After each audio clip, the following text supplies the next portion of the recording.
Okay, good morning, everybody. And we are almost at the end of 2024 now. And we'll find that humanity feels like it's at the edge of a transformation. And it feels a bit like a turning point. So today we're actually going to be doing my global 2024 forecast. But you see, I've done a bit of research about what to expect in the next 1 year or so. And in fact, what you're going to see today is a lot more than just 2024, because this isn't my first prediction webinar. And sometimes we have events that occur in 2024 that will bleed into 2025. So today we're actually going to see a little bit of 2025 as well. So you can consider that a bit of a bonus. So with no further ado, let's just get started. So I will begin my presentation. So today, this event is going to be split over 2 days. I call these two sides of the world simply because we are looking at, on day one, which is today, we'll be looking at the Western powers, which is the Western side of the world. And then tomorrow, I'm going to be doing it that's covering what's happening with the Eastern tigers, which is on the Eastern side of the world. So of course, today we are starting a little bit earlier in the day so that our friends in the Western world, well, it's more of a friendlier timing for them to get involved. So, of course, in the last 1 month or so, the world has been transfixed from the events that's been happening in Israel. And of course, at the time, when it first hit the newspapers, as usual, there's this, oh, this is an unprecedented attack. This is completely unexpected. And I suppose if you're attending a prediction event, then one of the big questions that a lot of people may be asking is, did we predict this? So this is one of those strange things that when this actually occurred, and I was asked about this, the strange thing is I kind of did, because and some of you have been following a number of my webinars, and I'm going to be showing you a slide that actually occurred last year. Actually, in May of 2022, I did a webinar called Raise the Siren. And this slide and the next two slides are actually from the May 2022 webinar, where I actually had this section where it was Israel versus Iran. Now, I didn't actually emphasize this a lot because I had guessed correctly at the time that the audience wasn't very interested in Israel and Iran because it just wasn't on most people's radar. But you see, it was on the astrological radar. So while you may be thinking, okay, but then this isn't between Israel and Iran, but I suppose the people who are more familiar with the situation might realize that it kind of is Israel versus Iran. And but I'll do say one full disclosure is that when I did cover this in 2022, that actually, so these are the slides from my 2022 webinar, but I did actually think that some of the violence would actually happen in the late part of last year. So obviously I'm off by a year because then it was only like by a year later that it did start. Now, I'll be fair, I mean, I'm based in Singapore and I'm not in that part of the world. So I don't know, maybe people who are more familiar with events in that part of the world may be able to chime in and put in the comments if you happen to know if things actually were happening from October last year onwards, just that, didn't hit the media and most people outside of that area just don't pay very much attention to what's happening there. So these were some of the slides from last year where I kind of suggested that issues might show up with the Iranian leadership, and that some of these attacks could be what we call like an indirect sort of attack, even though I did think that issues would happen on Iranian soil. So I do want to show that so of course there are some other things. I think this being not one of my first webinars, it's sometimes interesting to go down a little bit on memory lane, because then we can actually see what were some of the things that had been covered in past webinars that have actually shown up, and not just shown up, but shown up exactly according to the timeline that has been presented on the webinars itself. And this also means that as you pay attention to the predictions that are the forecasts that are being put up today and for tomorrow, that especially if you are new to my prediction webinars, you just kind of know how this works, and you sort of know what to look out for. And how the predictions actually play out in real life. So this was something that I shared earlier this year in my January webinar about the United States.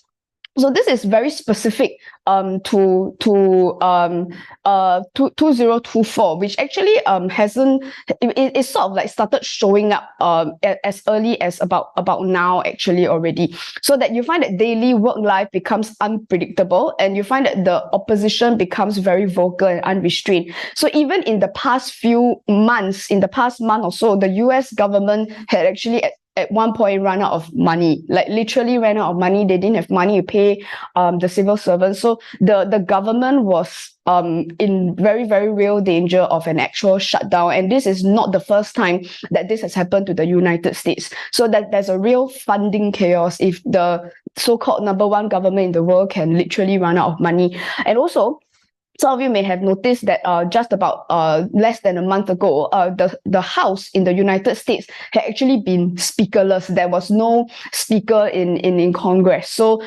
this is an issue that's been showing up with the United States. So another thing that I did cover in my earlier webinar this year was about Joe Biden. And I did this little section about Joe Biden where I actually specifically said that from June onwards this year in 2023, that there would be issues about him being questioned and that he would be seen as being secretive, or that some kind of legal assessments he's going to look sneaky and suspicious. And also on the PowerPoints that I did sort of highlight a period of time that would be July and September of this year. So that would have already occurred. And you'll find that this is from a news article that talked about an impeachment inquiry into Biden. So now we are in a part of the human history where US presidents get impeached nowadays. This was dated in September of 2023. Now, another thing that obviously at the beginning of this year that was forefront of a lot of people's minds was around in January of this year, the Ukraine war had actually been going on for almost a year already. And of course, a lot of people had been concerned in my previous webinar about, okay, is May going to talk about the end of the Ukraine war? So something I did share, this again is a slide from about 10 months ago, so this is like a timeline, and you will see some of these timelines being presented in today's webinar as well. So this one actually ran in most of 2023, and you don't really have to be a very professional astrologer to be able to sort of see that nothing actually really happens at all. So my prediction for at the beginning of this year about the Ukraine war was, number one, that it wasn't going to end, because when I look at the timeline, I just don't see anything that looks like it indicates an ending to the conflict that's happening in Ukraine. But not only that, but that I kind of didn't really see any waves at all. So what I kind of told the audience was that you're just not going to see very much in the news about Ukraine. Like, people are just not going to pay a lot of attention. And so far in the last 10 months, it seems I have been correct. So the war's just been going on, but nothing's actually really happening. The news reports more or less look the same as they were last year. And so now what you see here is that then articles basically are just, they mainly talk about how like literally nobody can end the Ukraine war. It's just plodding along. Now, when it comes to China, so one of the things that I did share in January was that there would be this idea of the naughty children. So this is not a new thing. It's been happening in China for a very long time. But what I talked about was that the kids in China, the youth people, are going to be even more naughty in that sense. And I also highlighted a lot of issues about properties and family issues. So what you see in the newspaper articles that's been coming out so far is that not only is unemployment a problem in China, but that these people are actively quitting their jobs. So young people are, I wouldn't say they're celebrating, but it's part of a culture thing that's coming up right now. They are throwing resignation parties. Lots of jobs right now, despite the unemployment, are actually unable to hire the correct labor. Of course, Country Garden is just one of the developers that's been consistently running into issues during the period that was highlighted. So another example here would have been about Saudi Arabia. So this had its own section in my last webinar in January. And I specifically talked about some alliances that would be highlighted with the Saudi Arabian side. So starting from about June of 2023, and the forecast is actually for a fairly long period. It covers all of next year and even until the first quarter of March of 2025. So I did sort of say that Saudi Arabia is very important because they are one of the biggest fossil fuel companies in the world, and that they have a lot of power over things like the currency, and it's been mostly United States dollar for like the longest time. So that I also suggested that Saudi Arabia was not going to take a very clear stand on the currency that they're going to use, and they actually have a lot of say over what the main currency of the world is going to be, because we all run on energy, right?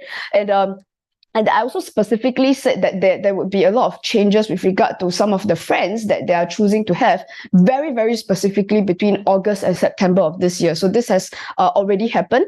So in my PowerPoint slide, I suggested that if I was looking for powerful friends that Saudi Arabia could join, then there would be a new group of friends that would potentially rival American power with especially if you've got China and Russia and India as part of this group called BRICS. So that was the suggestion at the time. And in fact, the newspaper articles have started coming up that Iran and Saudi Arabia were pretty much going to join BRICS. And so dated in August of 2023, exactly according to prediction, that Saudi Arabia and the UAE had basically become members of BRICS. So I think they're going to have to, sort of expand that acronym very soon, because they've been adding lots and lots of countries to BRICS nowadays. So now, one more here is what I said about Malaysia, that there would be a lot of restriction on things like expression and values, that this would dramatically and very obviously change in the country from about March onwards. So that's like almost like a 1 year period. So I mentioned something about there would be a very clear rise of conservatism in the media, and also with regard to specific behaviors that would be deemed unacceptable.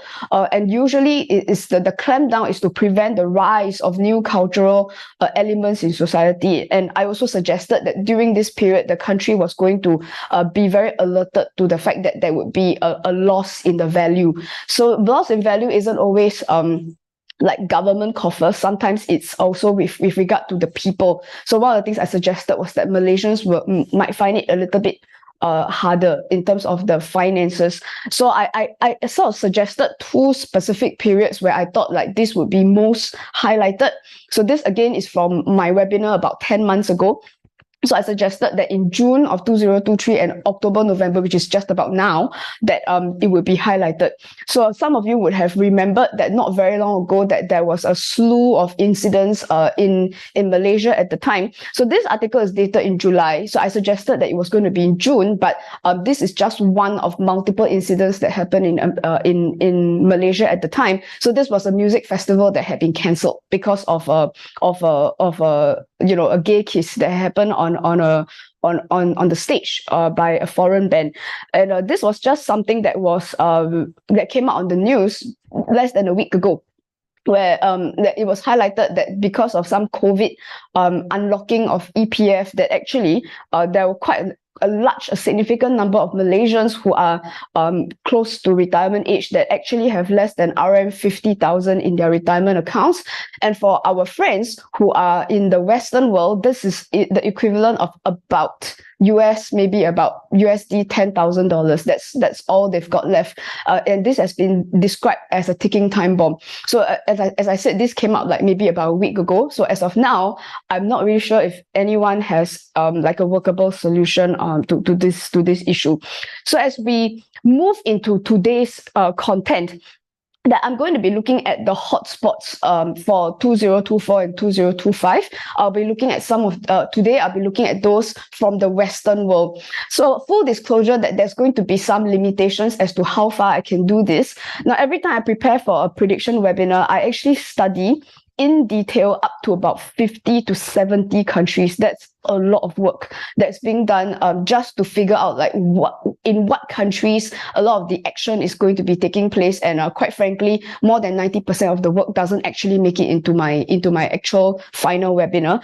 And also in terms of full disclosure, in the sense that there are some countries where it's very hard for me to get data. So some countries may never show up in my webinars, not because nothing is going to happen, but because I don't have astrological data on those countries. Just not possible for me to study those.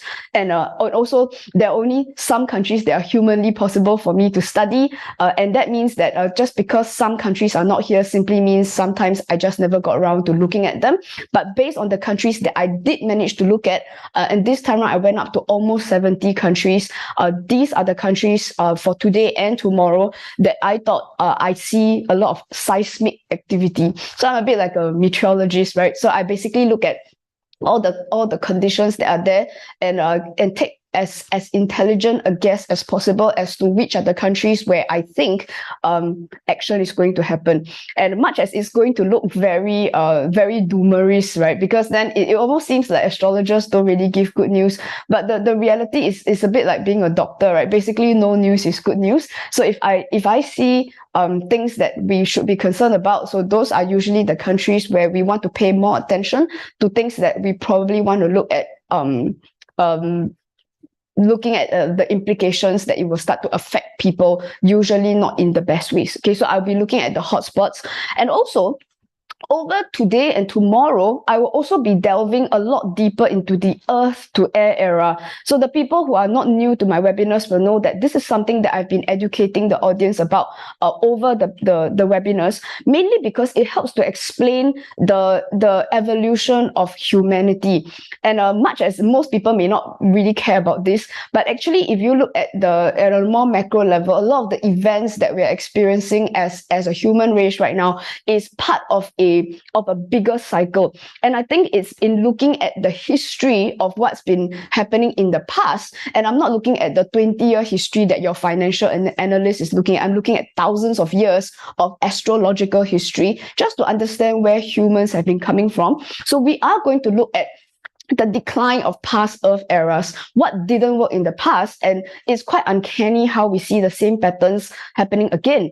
And in the same vein, it means that if we look at past air eras, it actually gives us a very clear idea of what we can expect coming up, even as we take a very realist view on some of the issues that we are going to expect to see in the coming years, that we can actually start to prepare in very real terms. So I will be looking at that and expanding a lot more on the history of what I've been covering in the past few webinars, and also as a bit of a bonus material that, given the study that I've done so far, I will make some suggestions as to some of the industries that I think will be huge in the coming years. And especially as a lot of people are very concerned about things like employment and income and whether there's going to be a role for you to play in the years to come, I thought this is something that would be very pertinent, okay, and very relevant for all of us moving forward. Okay, so let's go into that. Okay, so I will be covering 3 hotspots in the Western world, and it's a cluster. So these hotspots are basically clusters of countries where I see seismic activity going on. So what this also tells us is that a lot of these issues aren't going to be linked to just one country by itself. There's going to be a mixture of countries, and it means that a lot of these issues are going to be international, that it will affect countries within the borders. And let's get real here. The reality is that the truth is, as things happen in clusters, they start to affect the rest of the world as well. Even as like stuff happens in Ukraine, you find that food prices are being affected around the world, even if you are very far away from Ukraine. So the very first hotspot will come as no surprise to you guys. The first hotspot is a cluster of Israel, Lebanon, Iran, and Egypt, right? So basically, this is the group that is basically dominating our newspapers right now. So I thought, why not just cover this first, right? So first on my list is Israel. So as an update, basically things are heating up. So apart from all the other stuff that you're seeing in the newspaper, so I like to highlight a few things that maybe some people are not paying attention to, is that the UK has started sending ships and aircraft. So this includes aircraft carriers as well to the Mediterranean. So the headlines basically suggest that it's supporting Israel in case other like terrorist groups choose to sort of join in the conflict. And of course, the United States has sent not one, but 2 aircraft carriers to the Mediterranean section. So basically, whether or not this is, it could be a preventive measure. And of course, this can, I mean, depending on what perspective you take, this can also be seen as like, you know, sort of like an aggressive measure, depending on where you choose to stand in the thing.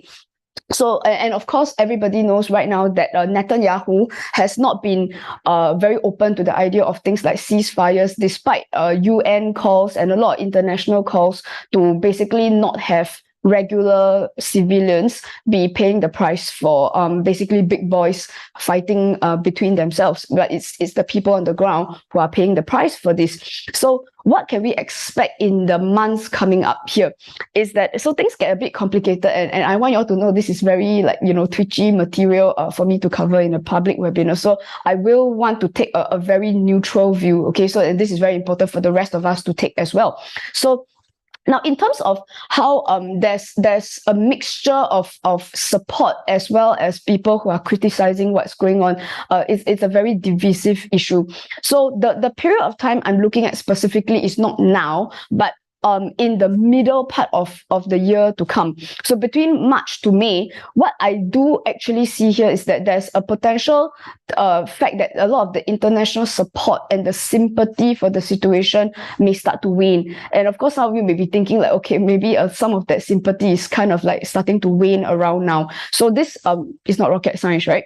So in fact, there are actually a lot of like the powerful entities that are currently right now supplying resources and about how to solve this. And I think one of the biggest issues right now is that there isn't really an end game per se, apart from basically people going there to actually have a fight. But the thing is, like, what is the outcome that they're aiming for? So by about April to May, so this is where I think it would be strongest, is that the pressure will be very strong to begin discussions on how they are going to allocate that piece of land that is under so much contention in that part of the world. So that's around the time where you'll find that some of the allegiances may start to shift around that time. Okay, so that's what I see here.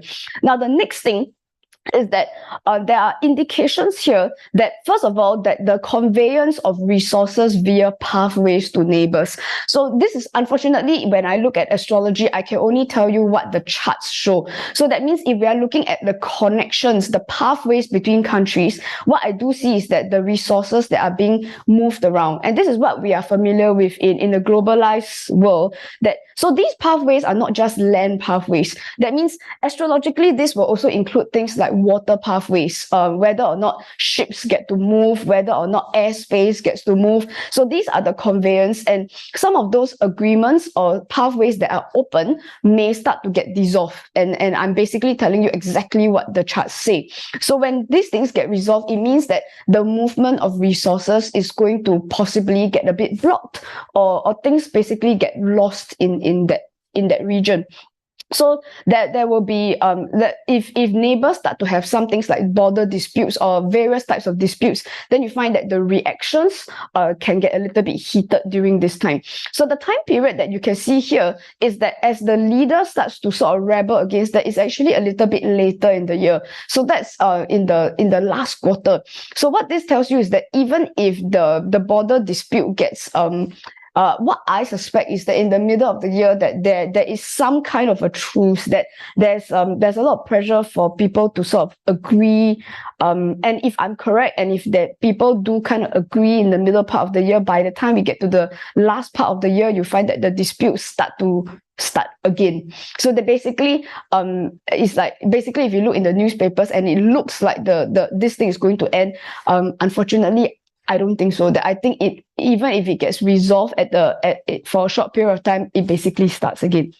And so the thing is, I also see that, so for the people who do know a little bit of astrology, we do have a planet here, and this is Uranus. It's a planet of chaos. And as it starts to align itself with the sun. Now in astrology, the sun in a country's chart usually refers to the leader. So assuming that Netanyahu is still in power at the time, then this would probably refer to the prime minister and his administration. And usually Uranus here basically means that he's not necessarily playing by the rules, and right now he's not really doing that, depending on where you stand. So he could be acting against some of the international rules. So this doesn't always mean that he's bombing people necessarily, but that it could be like, when I say attacking people, I don't always mean in a violent way, but it could be like maybe setting up certain rules that are not is not allowing people the freedoms that other people in the world feel that some people should have certain freedoms, right? So and the backlash is going to be there. So that means the leaders could get attacked then by international courts. There's a lot of judgment. But the chart suggests that because Mars is going, this planet Mars here is sort of crisscrossing over the top of the chart.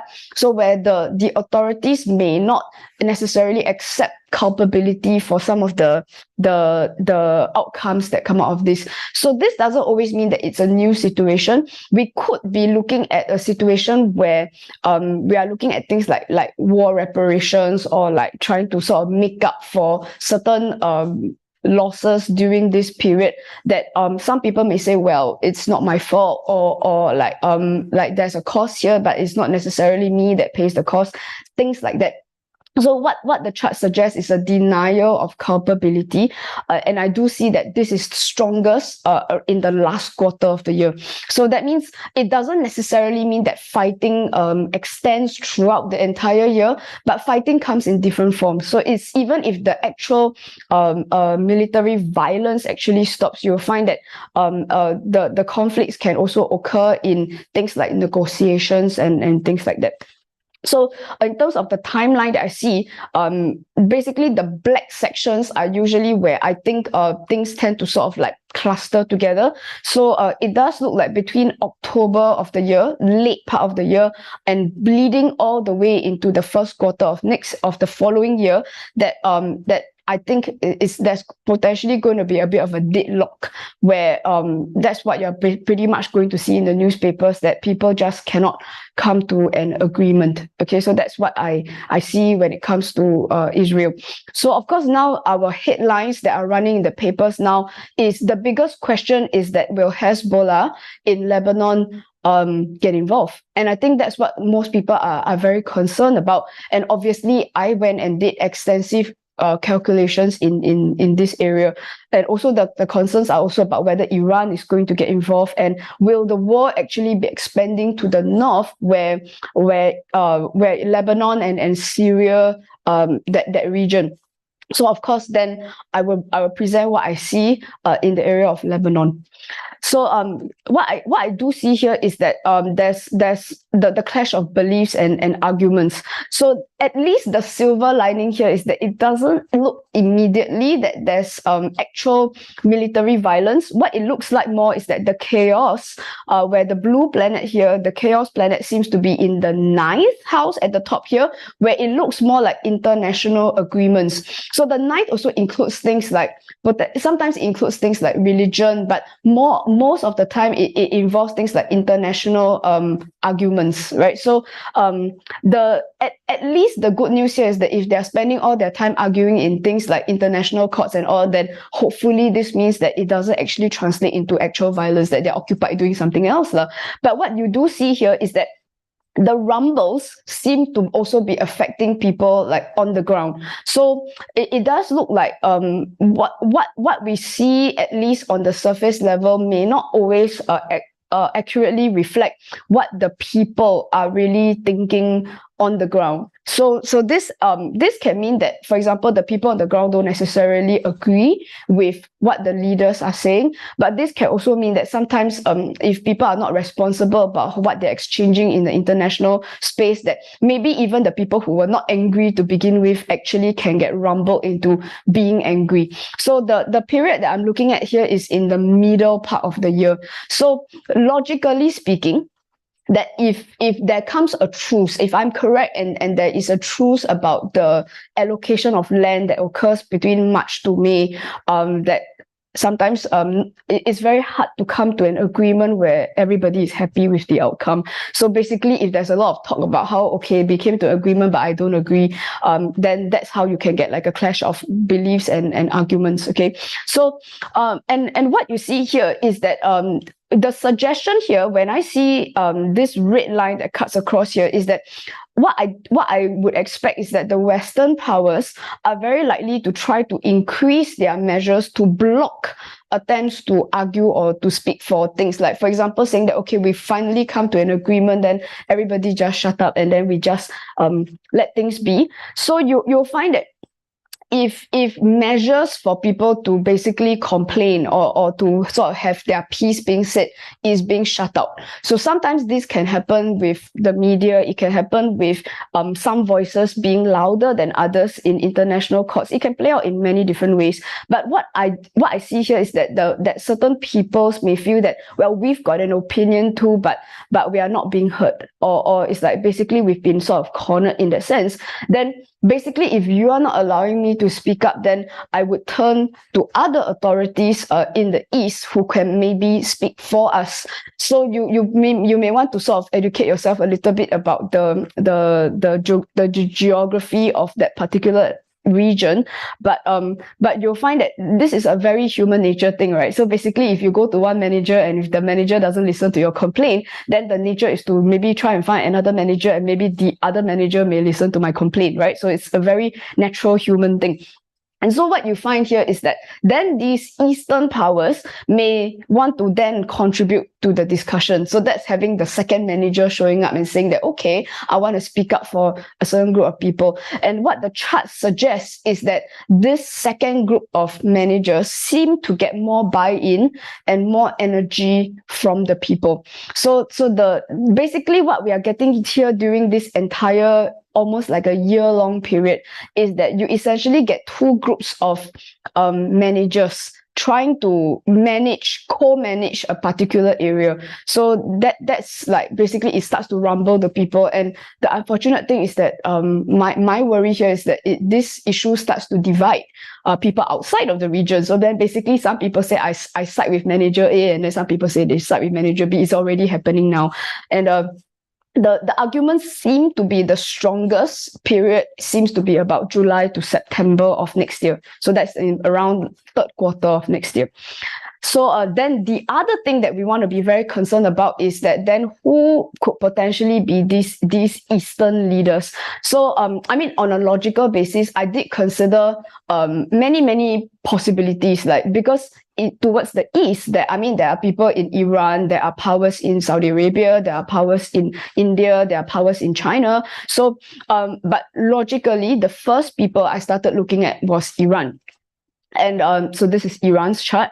And what I do see is around from about June onwards that the theme seems to be provocation. And this is a continuation of the theme that I started seeing. As I said, I covered this in my May last year's webinar, that it does look like Iran's role does not immediately look like they are actually involved in military violence. So I guess that's the silver lining. But it continues the story of like what I call muddling the discussion. So it muddies what is actually happening, and it creates, the effect of it is that it creates a lot of uncertainty and confusion. So that the idea is that people don't actually know what is happening on the ground, whether it's a matter of like blocking communication, or you're just not really sure like who is where, or like. And I think as I was preparing for this webinar, I followed very closely a lot of the events that were happening, and there was a bombing of a hospital that had occurred. And it seems like, at least to a person who is a layman, there was a lot of confusion about like, so who did the bombing, and basically both sides are like pointing fingers at each other. And up to now, I don't think it's really proven definitively either way, like who is involved. Like we don't even know if there are multiple. Basically, no one knows, right? So basically, even when it comes to things like agreements on not just the military portion, but also in terms of land and culture. So and because a lot of these issues, what you see astrologically here.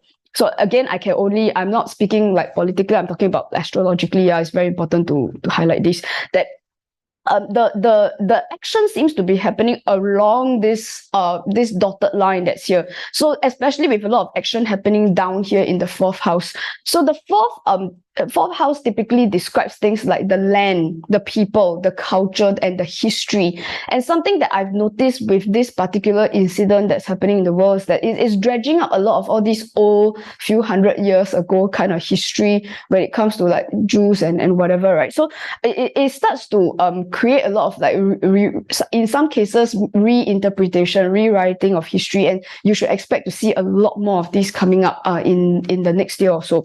And while the good news here, the silver lining here is that the chart does not suggest that Iran is actually directly involved in actual physical violence. So that's not what I see. So that it seems like they're actually holding back on the full-scale physical violence. Now, having said that, it doesn't mean that like small things are not happening here and there. So basically, you get small groups of people who are like stirring up trouble, but I don't see like a full-scale thing. And also, there is provocation of violence, but I think it's more like more of violence being very uncooperative with a lot of the discussions, and also that they are not really participating directly, and a lot of it is background work, and this is still in line with what I had seen in last year's webinar, and this seems to be strongest in around the August-September period. So I mean, all in all, based on what I'm seeing so far, is that there are various highlights here and there, but it doesn't look like next year is still going to be a peaceful. The good news is that it does not look like a full scale, like all out violence thing. So it seems at least people are holding back. So at least where Iran is concerned, I mean, I think I'm being a little bit conservative here. Basically, the black section, which is a very, very long section, it covers almost the entire of the year. But I do think that it will more or less be concentrated between August to October of the year. Having said that, if I'm being really honest, it's pretty much the whole year. You can see for yourself on this timeline here. Okay, so that there is a fourth country that I want to look at for this period, and it actually is Egypt. So Egypt is, from what a layman like me can see so far, the biggest issue that Egypt is facing right now is because the Gaza area is very near to where Egypt is, and of course we are all aware that there's a very large group of people, civilians. They are more or less innocent people, right, who are kind of paying the price for the fight that's happening here, and the border there is where there is what is being termed a humanitarian crisis right now.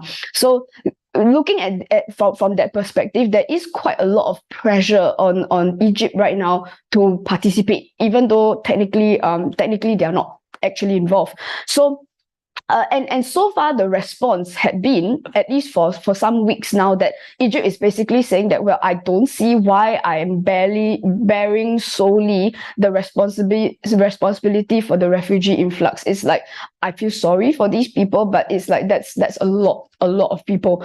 And of course, depending on how familiar you are with the region, Egypt is already hosting a lot of refugees. So if you actually go and look into it, the number of refugees there is staggering. And right now, potentially opening their doors to the people who are waiting at the border is it could, I mean, logically speaking, it would create a very big problem for Egypt, and they are not technically directly involved in the fighting as far as we can see.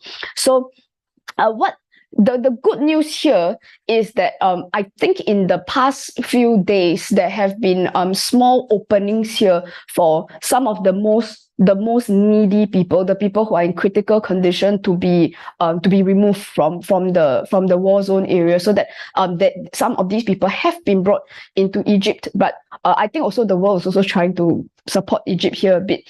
So, but it does look like, so if you look at the timeline here, it actually starts from about December of this year. So as of today, we are still the 4th of November. So that's still about a month away. So and what you see on astrologically here, this blue configuration here is known as a grand trine. And a lot of it here shows things like mercy. It shows indications of being like nice people, and recognizing that a lot of the people who are suffering there are not the people who are creating the problem.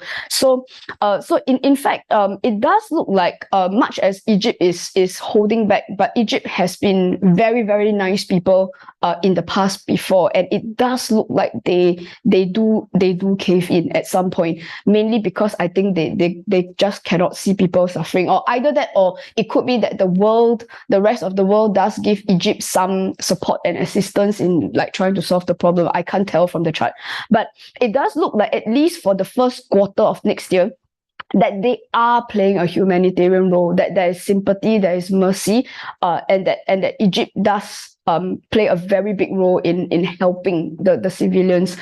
Now, however, as you can see here, that the 8 will end. So this configuration does come to an end by about March and April. So the chart doesn't tell me why this ends. And logically speaking, that there are only two possibilities. One is that Egypt basically says, well, enough, I'm done playing Florence Nightingale, and there's only so much I can do, reasonably speaking. That's one possibility. Now, another possibility could be that basically a truce is being called. And this would line up with what I had seen earlier with Israel's chart, that basically people get their act together enough for them to at least come to some kind of agreement as to how we are going to allocate the land, whatever land it is that we're talking about. So if that occurs, then at least maybe some of these people can be reallocated, and maybe that's why the burden on Egypt may end a bit. So that's what I see for Egypt. But I interestingly speaking, Egypt's role seems to continue a little bit later on, not so much as a humanitarian crisis, but it does look like they do get involved as an authority figure. So what you see here with this blue dotted line here is that we've got Chiron that is here right at the very top of Egypt's chart, and Chiron is a healer placement, and that and I wouldn't be surprised if Egypt, in fact right now they kind of already have a bit of a reputation as being like a healer of a problem right now. And the fact that there's this blue line that's here says that it actually works. It works well for their reputation, and B, they kind of become they have the right now to sort of like speak as a humanitarian authority, because they have been in that position. So and this seems to occur around the June to August period. So again, in the third quarter, where as I said, in that region there's a lot of talk, and there's so they actually end up becoming what I think is, and what I describe here as an unwitting model of mercy and martyrdom. So basically it's like what we usually call like good role model, a good example. But this becomes potentially problematic because then not every country can play the supportive role in that sense. So and at the start, it does look like, at least during this period, that Egypt will accept the credit. So basically, it will. I mean, it's good for PR, right? That it's and also the fact that they have contributed, right? So that there's going to be a lot of media praise. There's going to be a lot of goodwill. So as of this moment, this doesn't look like anything that's problematic. But as I show you other hotspots that are happening in the world, you may see that this can potentially be a bit of an issue, because it starts to set the expectation for what I think is like a protocol for what happens when there's a whole bunch of millions of people who are basically termed refugees, or anything that's termed a humanitarian crisis now gets what might seem like a protocol thing, and this can potentially cause problems a bit further down the road. But this becomes strongest in August of 2024. So that Egypt may, what they say and how they react to this PR modeling can be very instrumental for how humanitarian crises are being handled in the future. So that's one hotspot. So as I said, I don't actually see a full out fight yet, and here's hoping that I will be accurate here, yeah. But it does look like people don't exactly agree, lah. Okay, so that's one hotspot. Now the next hotspot is again will come as no surprise. So Ukraine on the list will not surprise most people, but I'm also adding some of their neighbors to the list that I do see activity happening there, but it may not be what you think. So let's talk about Ukraine first. So of course, again, the same question that has been asked like since the beginning, is the Ukraine thing going to end? And so again, I will do the same thing. I will simply put out the timeline, and I don't see a clear end. So that's the problem here. I don't actually see the Ukraine conflict coming to an end anytime soon. And in fact, what I do see is like for this year in 2024, there's this red bar here that seems to dominate more or less. And similarly to what I saw in my previous webinar, is that not only do I not see an end, I also don't see a lot of seismic activity. I just don't see a how to say, like a clustering of multiple things happening at the same time. So even if you are looking for like a big newspaper event, I just don't see it. So it basically continues plodding away.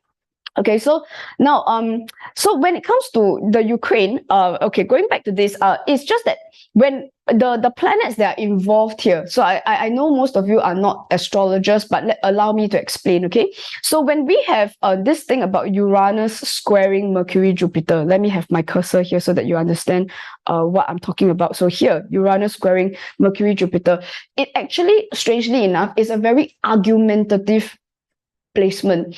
So that means it doesn't look cooperative, and it just means that Ukraine is potentially fighting back, and I suspect not necessarily fighting back on Russia. So what I actually see here is that by the time we get to about June, July, it does look like they would have to compete for attention. And I'm not surprised there, because as it stands right now, Ukraine is already fighting to compete for attention, especially with what's happening in Israel. There's already a lot of talk as to the resources that were originally supporting Ukraine might be rerouted to the Middle East, where people are starting to feel like maybe the conflict there is more pressing than in Ukraine. So this continues for next year, that they still need to compete for attention, and this means that spectacle like the Prime Minister having to show up and call for assistance is probably going to have to be stepped up. So they're going to, and you find that there's a lot of noise that's coming from the neighbors. And in this case, when we talk about neighbors, it's not always just like Israel. So Israel is geographically, Israel is a bit further away, but there are other neighbors that Ukraine also has, and it starts to given what the chart literally says, is that it starts to draw the attention of the resource-rich friends.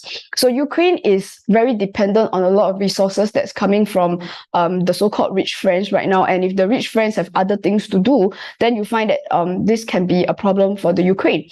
And also, and that when they're calling for resources, it doesn't work as well as it did in the past for a myriad of reasons, right? So basically, it's kind of like the friend who keeps borrowing money from you, and knowing that your friend cannot return the money, right? So that kind of is the situation that's occurring right now. And it also means that the Uranus, the blue planet that's here, also suggests the need for them to sort of move quickly, because the truth is a lot of those resources are getting more and more scarce. This thing has been going on for close on 2 years now. So and this becomes strongest in the July to September period. So I mean, if you look at the wider picture here, it does look like in the middle part of the year is when there's a lot of noise coming up from that part of the world. So this is some of the articles that have been coming up recently, that in fact Ukraine has been clashing with the US. US is probably their richest friend right now, and it seems like they are not necessarily agreeing on what to do about Russia. And this can be a bit tricky right now, because the resources are running a bit difficult also. And the Economist is also starting to report that the Western help may be diminishing for next year. Now, this should not come as a surprise to most people, because as I said, this thing's gone on for quite a long time now. And also you find that there are also cases where countries like France have been sending tanks, but it's the feedback here is that, well, what you sent is not enough, or it's not powerful enough, or we need more than this. So that seems to be the general thrust of the feedback that most of these rich friends are getting. Places like Spain is sort of thinking about, like, should we be sending, should we not, should we be keeping these things for ourselves, or I don't know what the consideration is. And also, this is quite recent. This is from a very recent report that Ukraine aid is actually being dropped from the US funding bill. So this is already starting to occur right now. So the rich friends are allocating less now. And on top of that, next year is when the US is going for an election very quickly. And depending on what media you are reading, I'm following all of those medias, but the stories are very different. But let's just say if there's a real possibility, if Trump goes back into the White House, he is not committing to supporting Ukraine against Russia. So even if you think of it as a 50% chance that if Trump goes back in, there's a chance that Ukraine isn't going to have a rich friend from the US. So, and this also means that now it becomes a possibility that people do have to consider, a possibility that what if the Ukraine loses, if the support does dry up. Okay, so that basically it's a moment where I think the hard questions need to be asked. And unfortunately, this is a pattern that will continue in this forecast, because it does look like the hotspots are just dredging up a lot of very difficult questions and possibilities that I mean, you can always play the monkey see no evil thing, right? But the thing is, it gets to a point where most people cannot take that role anymore. So as I said, I have studied as far as I can, the charts and the astrological indicators of the countries that are around Ukraine, because once I started to see that the Ukraine needed to compete for attention with their neighbors, I started dredging up as much astrological information as I can of the Baltic states and also in the Eastern European section. So I studied everybody from Hungary to Latvia to Lithuania and the whole lot of them. Okay, so there's probably a lot more going on. So depending on whether you are paying attention to what's happening in the world or not, Armenia and Azerbaijan are actually already at war, but the media is not covering it. So if you don't believe me, you can check out the media yourself. They are already at war, just that nobody's paying any attention. So that's one set of neighbors that is already at war now, with also Russia and US to some extent, and Turkey also getting involved at the same time. I have not included them in my webinar because I don't have space and time. But I did look at the rest, and it doesn't mean that the other countries don't get involved. I'm simply singling out Poland and Latvia because the astrological indicators are much stronger in Poland and Latvia than with the other countries. That's not to say that stuff isn't happening in the other places as well. So some of the articles that I've been following are that Poland actually very recently, this is just like about a month and a half ago, that Poland has actually stopped supplying weapons to Ukraine. So this is one of the main supporters of Ukraine that have already started to stop. And the arguments have already begun. And this is about grain. And already this is very complicated now because it is that region of the world that actually is supplying grain to the rest of the world. And when the war started, it also meant that the prices of food was greatly affected. It's globalization, everything is connected, right? And so apparently they start having some argument or another. You can read online about the details of it. I won't go there now. But it does mean that Ukraine is not necessarily getting along with his next door neighbor. And also that there's also another thing that's coming up which doesn't really get a lot of attention in the media. And it also makes, and my audience, I know a lot of my audience, you are among the educated people of the world, and it's almost quite scary that until I started doing a lot of extensive study and I'm looking at media sources that are far, far beyond what people usually get access to, that only then I'm getting a lot of details about what's actually happening in that part of the world. So basically, you do need to read a lot wider because a lot of things are not reported. So this is another very big problem that is brewing up in that region. And right now they're calling it the Belarus problem.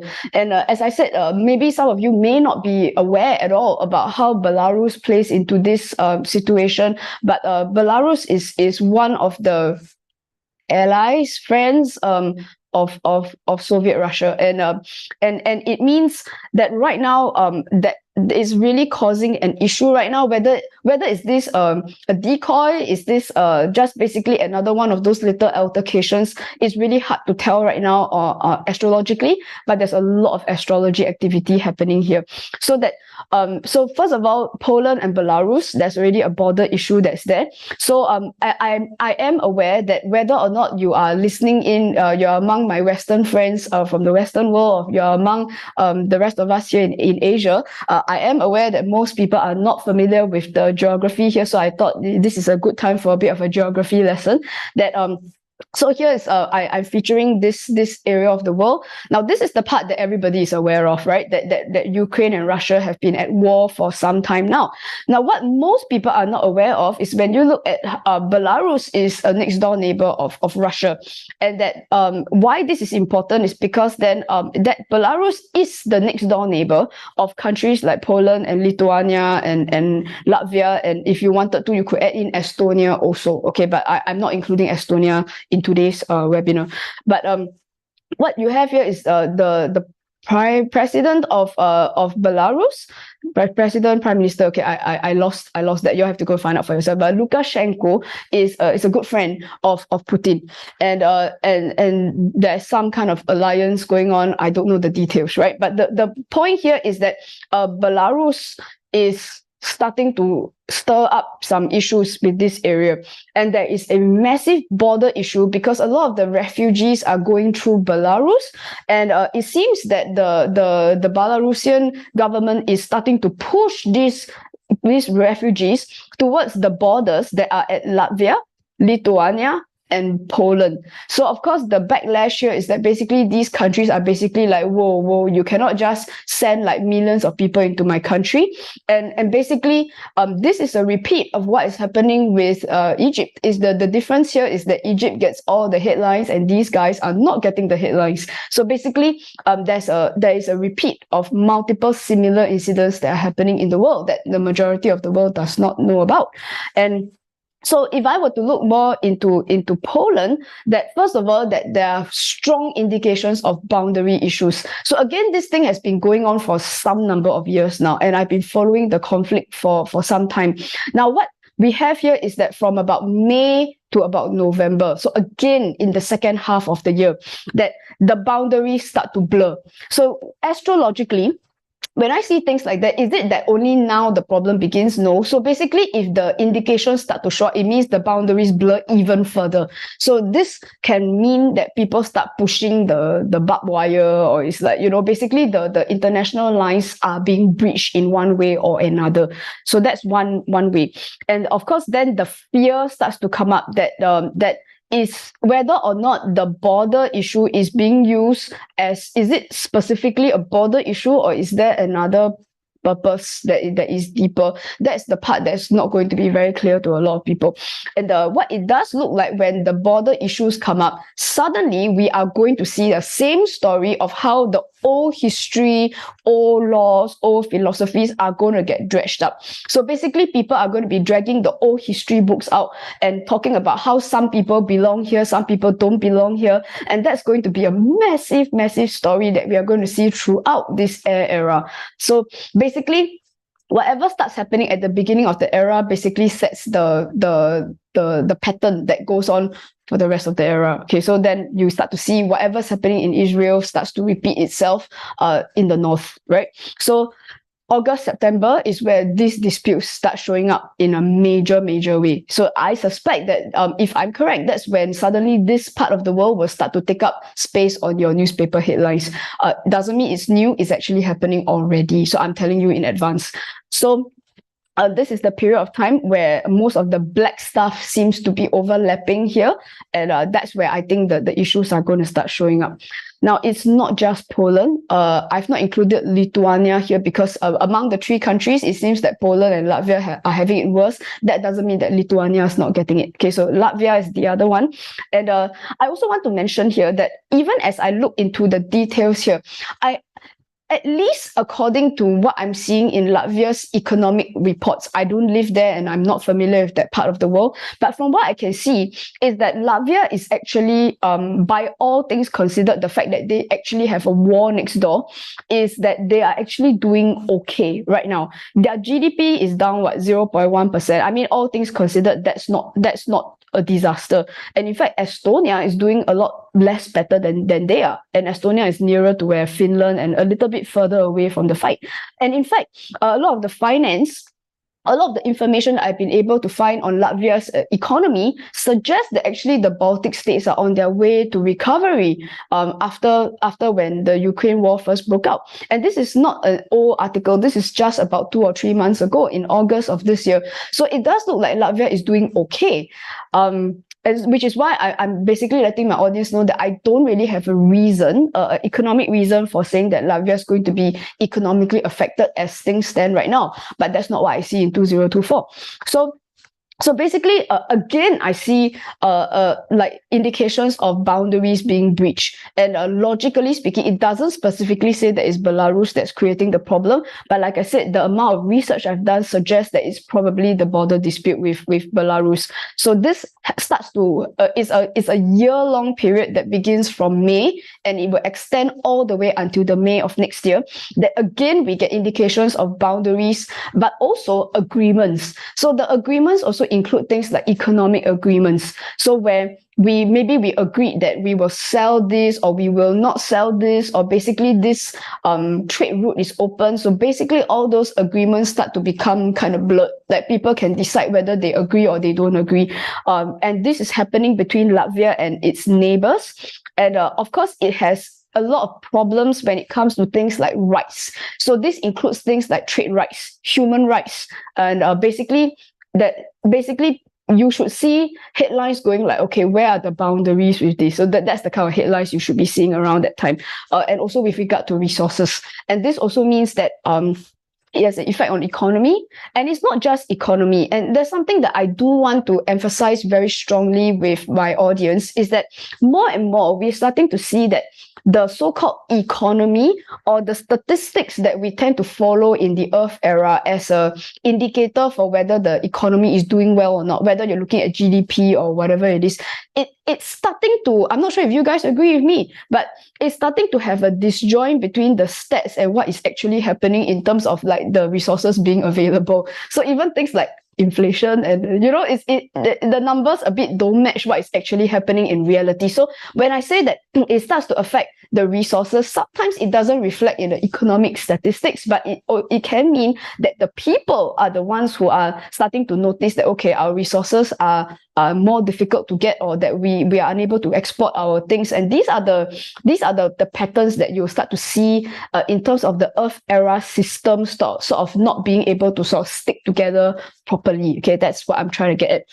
And what I also see here is that Uranus, okay, basically in almost all the countries that I'm studying right now, this blue planet is causing a lot of problems around the world right now. And I don't know if it's an astrological coincidence or anything, but lots and lots of countries are getting very, very strong Uranian effects right now. So it does tell me that a lot of these bizarre incidents happening around the world that's never happened before, unprecedented, if you would like that word, that is starting to show up. So as I see that Uranus is basically somewhere at the bottom of the chart, so it tells me that when we add it in with the border disputes, then we got like weird things happening at the border. And the fact that it's connecting with the moon here tells me that it affects people. And usually Uranus with the people also suggests that these are foreign people. So that means they are not necessarily Latvian people, possibly not even Eastern European people, which would match up with what I'm seeing in the newspapers about the type of refugees that are being pushed towards their borders. And also the fact that it runs across this red line that cuts across Latvia's chart also means that the leaders are being put in a very difficult position right now, because similarly to what happened with Egypt, that well, I can be a bit of an ass and basically say that, well, these people are not my problem. But at the same time, you've got people dying and starving at my border, then what do I do? Right? So basically, do I be the good guy or the bad guy? Which one is good guy and which one is bad guy, So basically the foreign peoples are being settled onto the borders. Now, I didn't include this in my presentation slides, but I have started to see some reports of people actually like dying at the border. So whether that's real or not, you have to go do your own research. Yeah.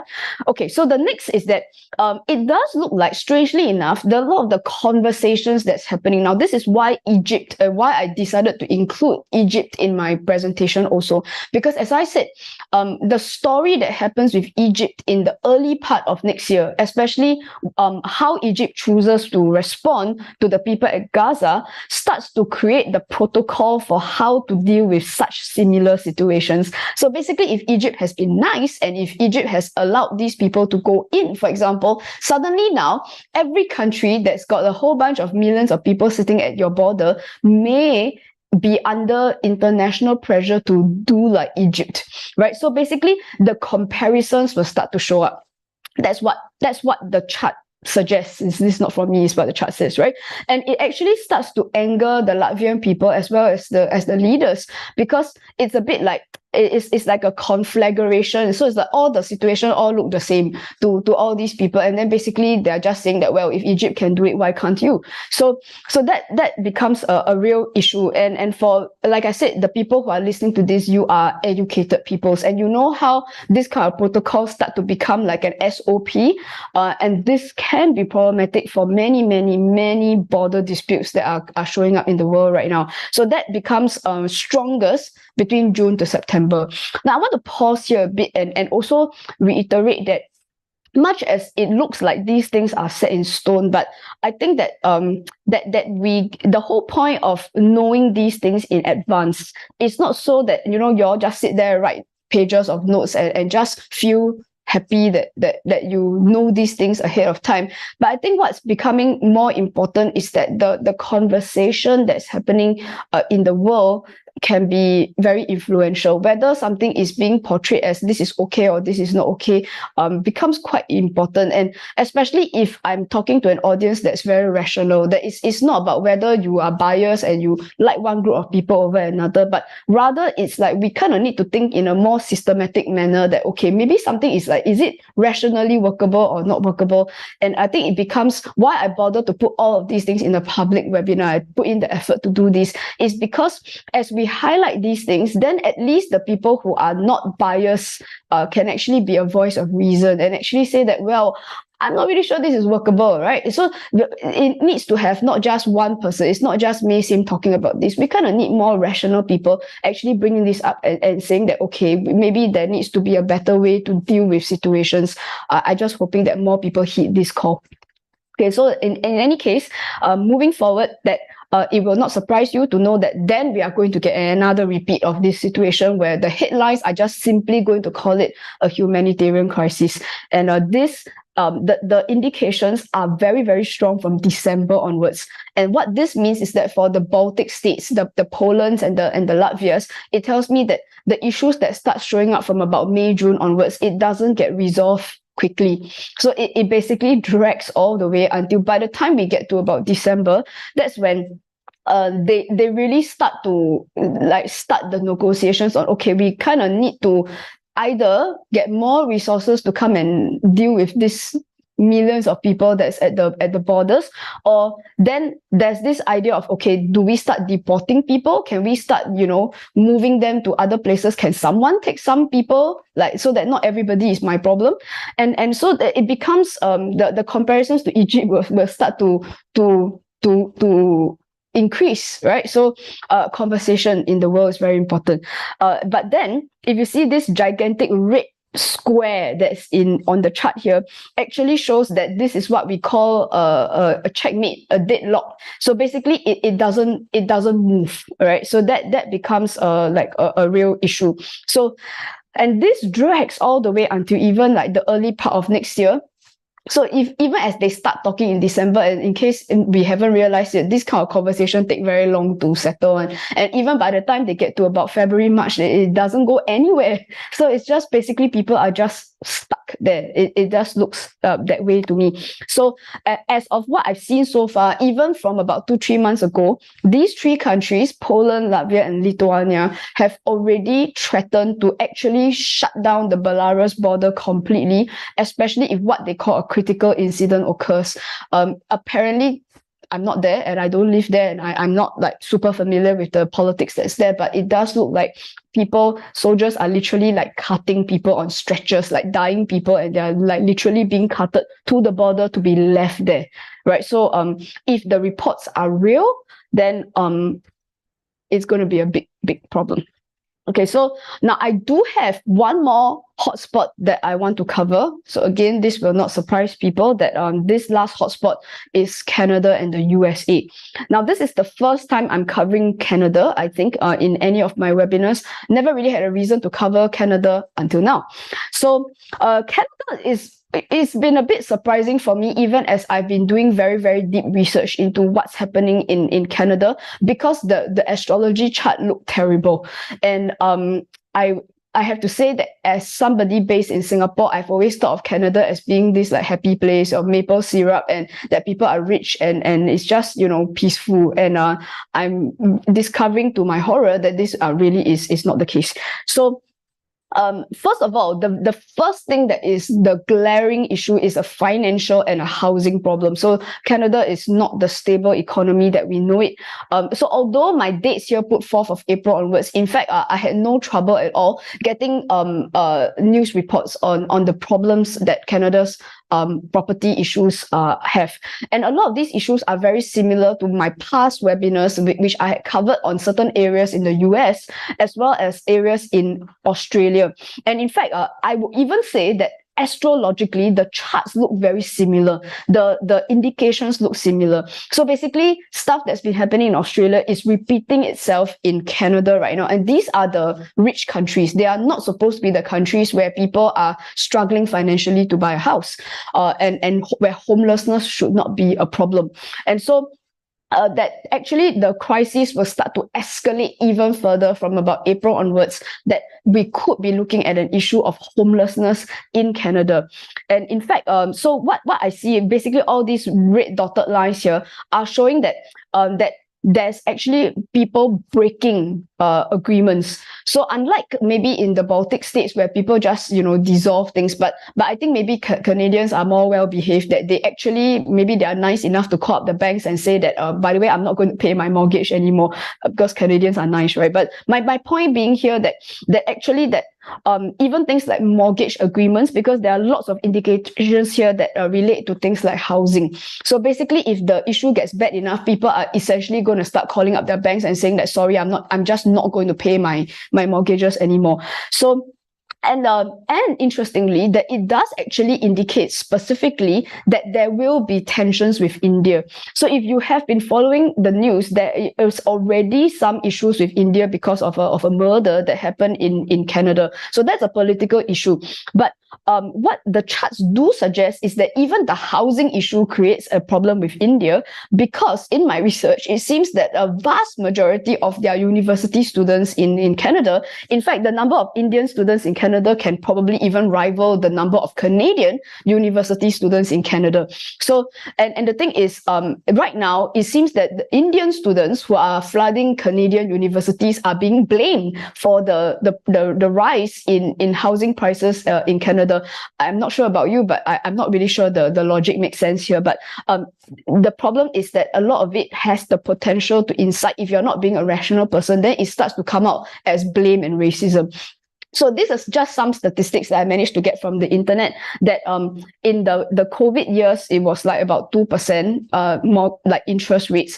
And then by the time we get to about 2023, which is this year, suddenly we're looking at a doubling. And in fact, my data here is a little bit old already. In fact, I have been continuing my research in the last few days.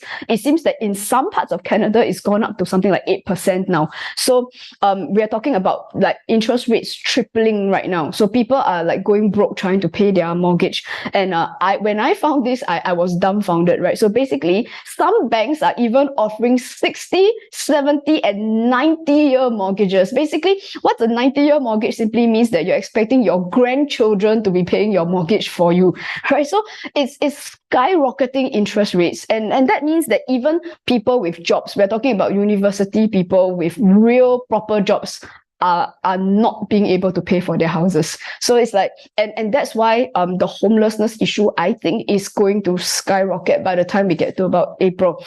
So the thing is, the government is actually pressuring a lot of the individual cities to do more. But the thing is, well, this is not just something that you can just pressure people and then, you go solve the problem. And I'm not sure that this is something that you can solve with, I don't know, stuffing more people in a condo unit. I don't know how this is going to work.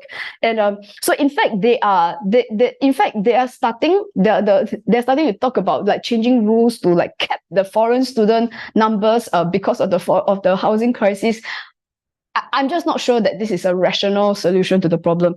And in fact, like I said, there are lots of Indian students factually in Canada right now because they have solicited for a lot of students over the past few years. And in fact, lots of such headlines are showing up now, like don't blame the international students. The housing crisis is your problem. It's nothing to do with the foreigners who are there. And there are economists who are basically saying that, well, you cannot just scapegoat a group of people. And that's why I said, guys, you are the educated people. And if you are like rational people. That's why I think it's very, very important that we need a lot more rational voices. It's not enough to be the silent majority right now. More people who have operating brains need to start speaking out and saying that, well, look, this doesn't make any sense at all, right? So for Canada, like moving forward, that even towards the end of the year, and it does look, and it's almost horrifying to me that it's like only at the end of the year that you start to see more people actually trying to solve the problem, because, I start to see the problem being very bad by about April onwards. But it seems that from December onwards, that suddenly the government is going to employ a lot of knee-jerk or quick fix financial solutions.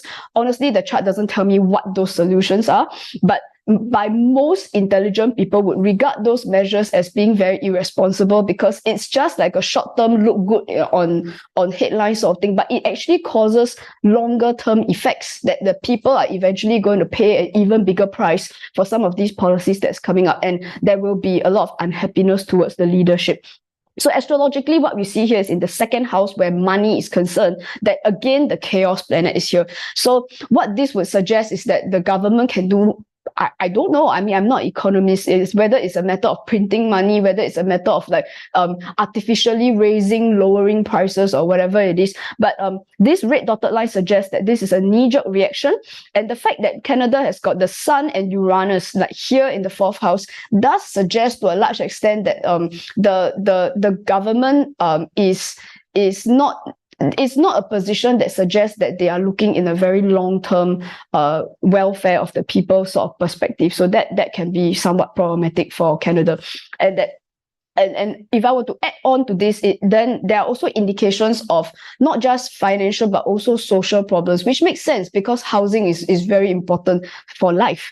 And so the chart starts to show that basically a lot of this activity happening here in the 12th house suggests things like homelessness, things like drug addictions, crime, naturally, because then if people don't have a roof over their head, then it's not rocket science, is it? So that you're going to see a lot of breakdowns. There will be, so don't be surprised to see like skyrocketing things like divorce rates, financial defaults, and also young people realizing that they will never ever buy a house, not in their lifetime and not in their grandchildren's lifetime. So that means it is quite important that that people really need to be recognizing these issues way earlier before they actually start happening to your country, because then you don't want to wait until it actually happens. Then there's no point in like being pressured by the city to do more and do what, right? So basically it needs to be recognized and settled way before it gets to this stage.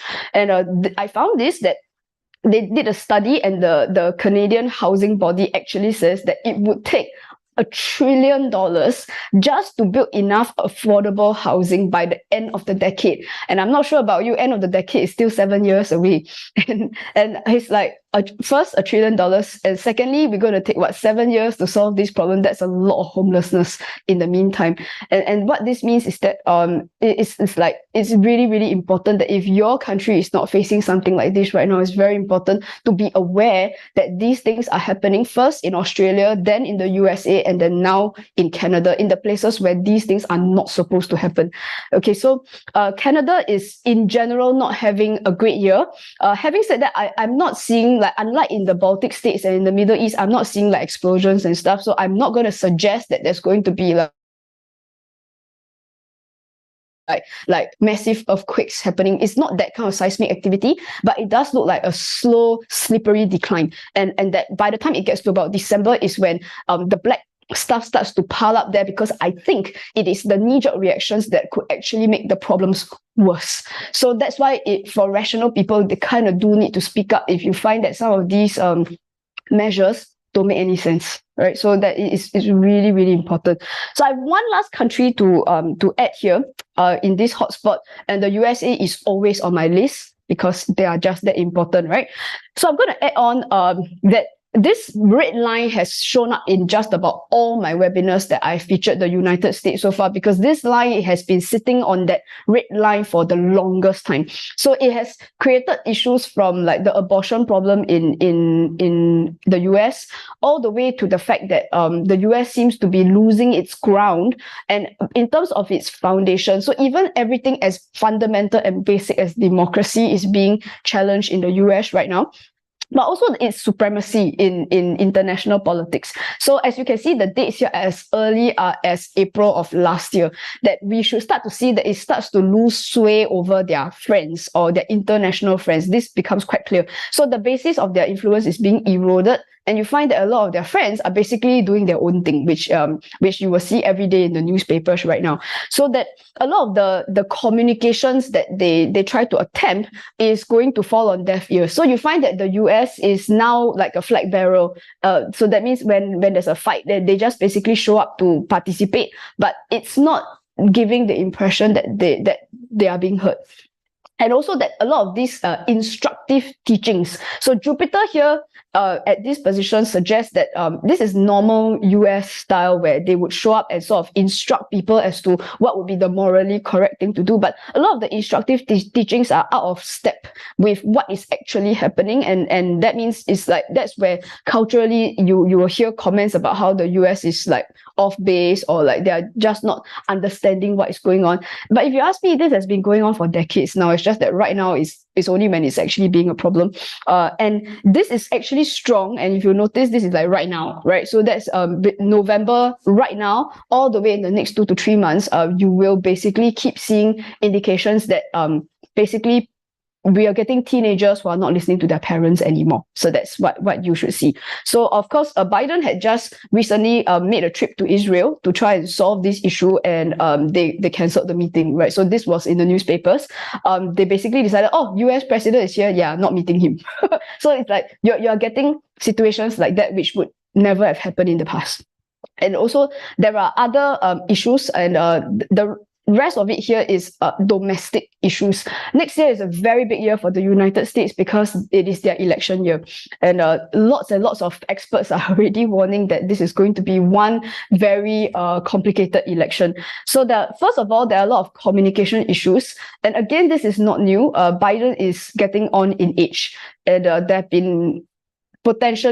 been some like now it's still a meme, it's an internet meme, it's a joke about how he's very old and he doesn't know what he's talking about, but it starts to become very consequential now because he's a very consequential person. So it does look like by about March of this year, I'm expecting that the charts does indicate that there's a bit of a stress on the leader, and it's a communicative stress. So my intelligent guess here is that he makes a verbal bimbo faux pas. So saying things that he should not have, or it could be a misunderstanding of a situation and an instruction or a decision that is generally regarded as like, oh my God, the guy is not thinking straight. So that there would then be serious concerns over his age and also his mental faculties, which frankly has already started since the beginning of his term.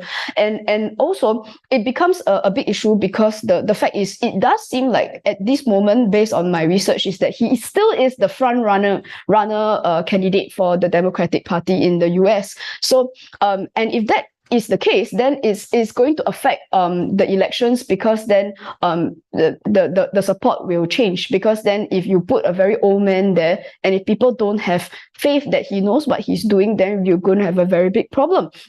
And it does mean that around that time, so the reaction comes very quickly. So if people start to feel that, oh, okay, I'm not really sure I like seeing, like, red versus blue, and if the blue starts to become a little bit not very active, right? So you may start to see more entries, more challengers enter the presidential race, which actually, I mean, if I may just sort of interject here, I mean, in terms of democracy, it's actually probably not a bad thing, actually, because that's how democracy is supposed to work, right? But anyway, the point being here that a lot of these entrances will show up, so that in terms of a lot of activity happening here in the fourth house tells me that we could actually see people from the ground basically stepping up and saying that, well, if nobody is going to be a good president, how about me, right? So let me be president. Maybe I can do a better job than the people who are running right now. So in a way, I don't know, that's my personal thing. I actually don't think it's a bad thing. But my point here is that we may see some of these entries coming in, and it could mess things up, really.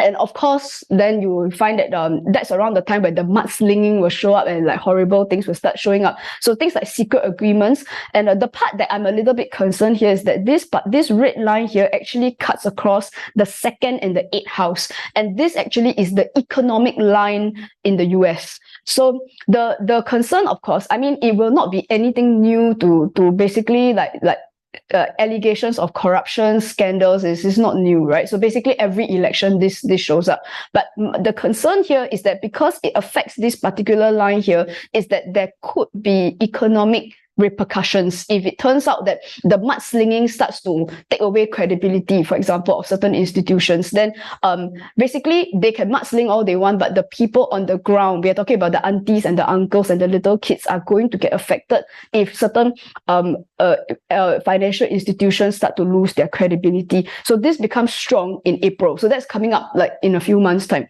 So the next is that again, domestically, there are a lot of like the family and domestic issues. So the last time I saw something as similar as this is when a lot of the abortion issues started showing up, and I was accurate at the time that they actually changed the law so that many states now ban abortion, which is creating a lot of like other issues here. So that basically the abortion issue, you will see it come up again. So that there's a clashes in attitudes, and a lot of people are hoping that this election may sort of like revert some of the laws. So especially the issues will come up with things like women and family, childbearing, and the problem is that the people in America are very divided on the issue.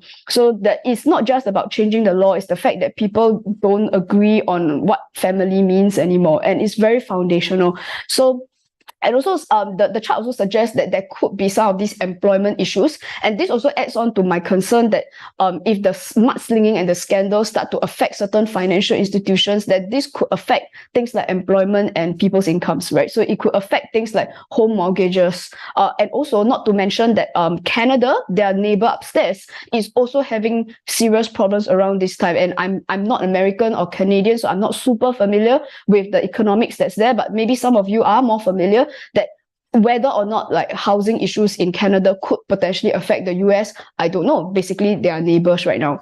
So that and also the fact that this red line lines up here, and so far in all the years that I've been looking at country predictions, it does look like the potential for heated fights, and especially every time we have a lot of these like men on the streets with guns and like threatening to shoot people, it tends to coincide when America's Mars, which is this red planet here in the 7th house, gets very affected, and this is what I see here. So I'm hoping that in this period of time it doesn't escalate to that level.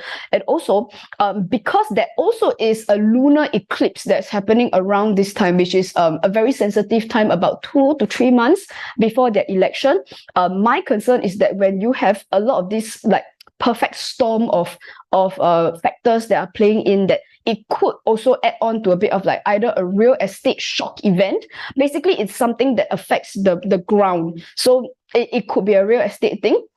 It could also be people who are fighting badly enough to actually go and like cause destruction to the places where people live, which is not funny, because again, a lot of the people involved here they're not even involved in the politics or anything. They're just regular people trying to go to the supermarket. So the thing is, this is not like a happy thing. So basically, America is not expected to be peaceful, and a lot of the issues look like it is domestic in nature, and this becomes strong in September. And I also did want to show you. Oh, so basically, this is important because their election is on the 4th of November, which is exactly a year from now. So I did want to share something important here, that in terms of when we look at the real estate, so I actually went and studied this, and a lot of the properties was when the real boom was actually in the 1950s, and I actually found this in a study that looked at the ownership of properties in the US. These are residential homes, and while these are American stats, but I think you may find that a lot of similar statistics will be found in developed countries around the world, and this becomes very important because if you look at the dark green section, the silent and earlier generation are very, very old people. We are looking at people way above the age of 80. Right, and they actually still own a large percentage of real estate and property in the United States, even though they are so old. And the light green section are the baby boomers, which are kind of like in their early 60s to their early 80s, and these people are retiring. Some of these people are still working, but the baby boomers are very rich, and not just because they are very rich, but because there's a lot of them. So numerically, there's that they are called baby boomers for a reason. And then the yellow sections are the Gen X, which are actually right now between the age of 40 to 60. So they're just kind of past middle age and moving towards the retirement age. And their wealth is nowhere compared to the baby boomers in terms of real estate ownership. And the most concerning one actually is the millennial generation. In terms of real estate ownership, they really are broke. And these are the people, like we tend to think of millennials as like teenagers, but they're not, millennials are actually between their early adults to basically people around my age, and they're in their early 40s right now. And it should be that period of time where people are settling into, families, buying real estate, and it looks like they're barely owning like anything in the US. So what I'm trying to say here is that this is in many ways this is also a time bomb, because they are changing a lot of the legal requirements there about property taxes, and it means that a lot of people are going to be inheriting property that will be reassessed. So you might get millennials who are in their mid-30s, even if you have a good job, even if you are a software engineer in New York or something, to suddenly get saddled with a 5-figure, 6-figure inheritance tax property bill thing can also mean that there will be mass like people selling properties. So I'm not going to go into a lot of the details here, but it does look like this could be a growing problem, especially in the years to come. All the people in the green section will die, and it means that a lot of these inheritances, the transfer is not going to be, and a lot of people think that they're sitting on a lot of property wealth, when actually it won't be the case, because a lot of people are going to be like offloading properties at the same time. So, and this is super important because there are lots and lots of developed countries around the world where the same issue is showing up. And I think the dangerous part is that in the Earth era, people always thought that if you set on real estate that you will be very rich and you can leave it to your kids, and it doesn't look that way in the US. So I've been following a lot of these discussions, and it does look like there is a generation that could be in big trouble, and it means that you will have to offload these properties, and some of these are really big properties, which will ostensibly sell for a large amount, but that's not how it's going to play out. But you have to go do your own research. I'm not an economist, right? So as I said, in the US, this is what I sort of see. Things are sort of like ramping up from about July onwards, and that makes sense because their election is where that blue line is. So it's not going to be it's going to be a really bumpy ride for USA for the coming year. Okay, so and also I just want to end off this section by saying that there are a lot of the people are also looking at, so far I've been looking at the domestic issues, and in fact the US is actually trying to fight wars on multiple fronts right now. So Ukraine is already taking their attention, and then Israel is taking their attention, China is taking their attention, there are multiple other areas in the world that are also taking their attention, and then now also a domestic issue. So the question here about the US being very spread out, and especially as resources are becoming less and less available for the US. So even just some of the random things I've been seeing here, that in Europe, the ammunition is already, the stock is running out. And in fact, basically people like France, Germany, the UK, they're basically saying that, well, we kind of don't really have tanks and guns and ammunition. We're not making them fast enough to support Ukraine, for example. And also the truth here is also Americans are getting angry now because it's like we've got problems of our own and you're basically going there putting your finger in everybody's pies. So that's going to be a very big issue in the election to come. And in fact, and also like the leaders in Europe are also saying that they're going to be in trouble if the US doesn't come in to support. So essentially, what I think what's really important here is that I wish I could be giving like a much more optimistic view of what's happening in the West, but the truth is, I would much rather look into which countries have got seismic activity and to be really honest about what's coming up, because then we can make some real preparations and to start thinking, even if something is happening in another country, could we be looking at patterns that may also repeat themselves in countries like Japan, countries like Taiwan, countries like Singapore and Malaysia? So that means, and these patterns tend to repeat themselves, right? So that means it's quite important to start looking into those things. And all of you are from various different professions, and it's quite important that smart people, educated people are looking at them instead of like playing the see no evil sort of role. Okay, so now where the time now is about 9:40. I think this is a very good time for us to take a quick break. So I just did want to share with you that if you are logging in from Zoom or from Facebook, you can get your friends to come join us. It's about past 9:30 now, so more people will be awake now, and you can get them to join in our Facebook Live. So you just have to scan in that QR code, or you can send that QR code to your friend. They can just scan and come in. And also, if you are new here or if you've not gone and seen some of my past webinars, there are things that I'm not repeating in this webinar, and some of it is still relevant. So you may want to check out especially my last two webinars from January this year and May of last year. So they're still very relevant. And of course, you can also connect with me. I'm on Telegram, I'm on Instagram, and then you can just scan those things so you get more updates about my stuff. Okay, so I'm going to resume at 9:50. So I will see you, and then we'll go deeper into what are some of the patterns that I'm seeing, and on a more macro perspective, why are some of these things happening and how countries can look into those things. I'll see you guys at 9:50.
Okay, guys, it's 9:50, so I will continue. So let's go on.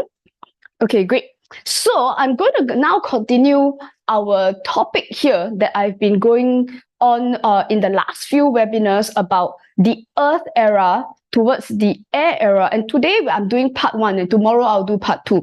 So today I'm actually looking more about the decline of past Earth eras. So every time we get an Earth era change, that means there are things that we should be looking at. And right now we are actually in our 2nd to our 3rd year past the Earth era.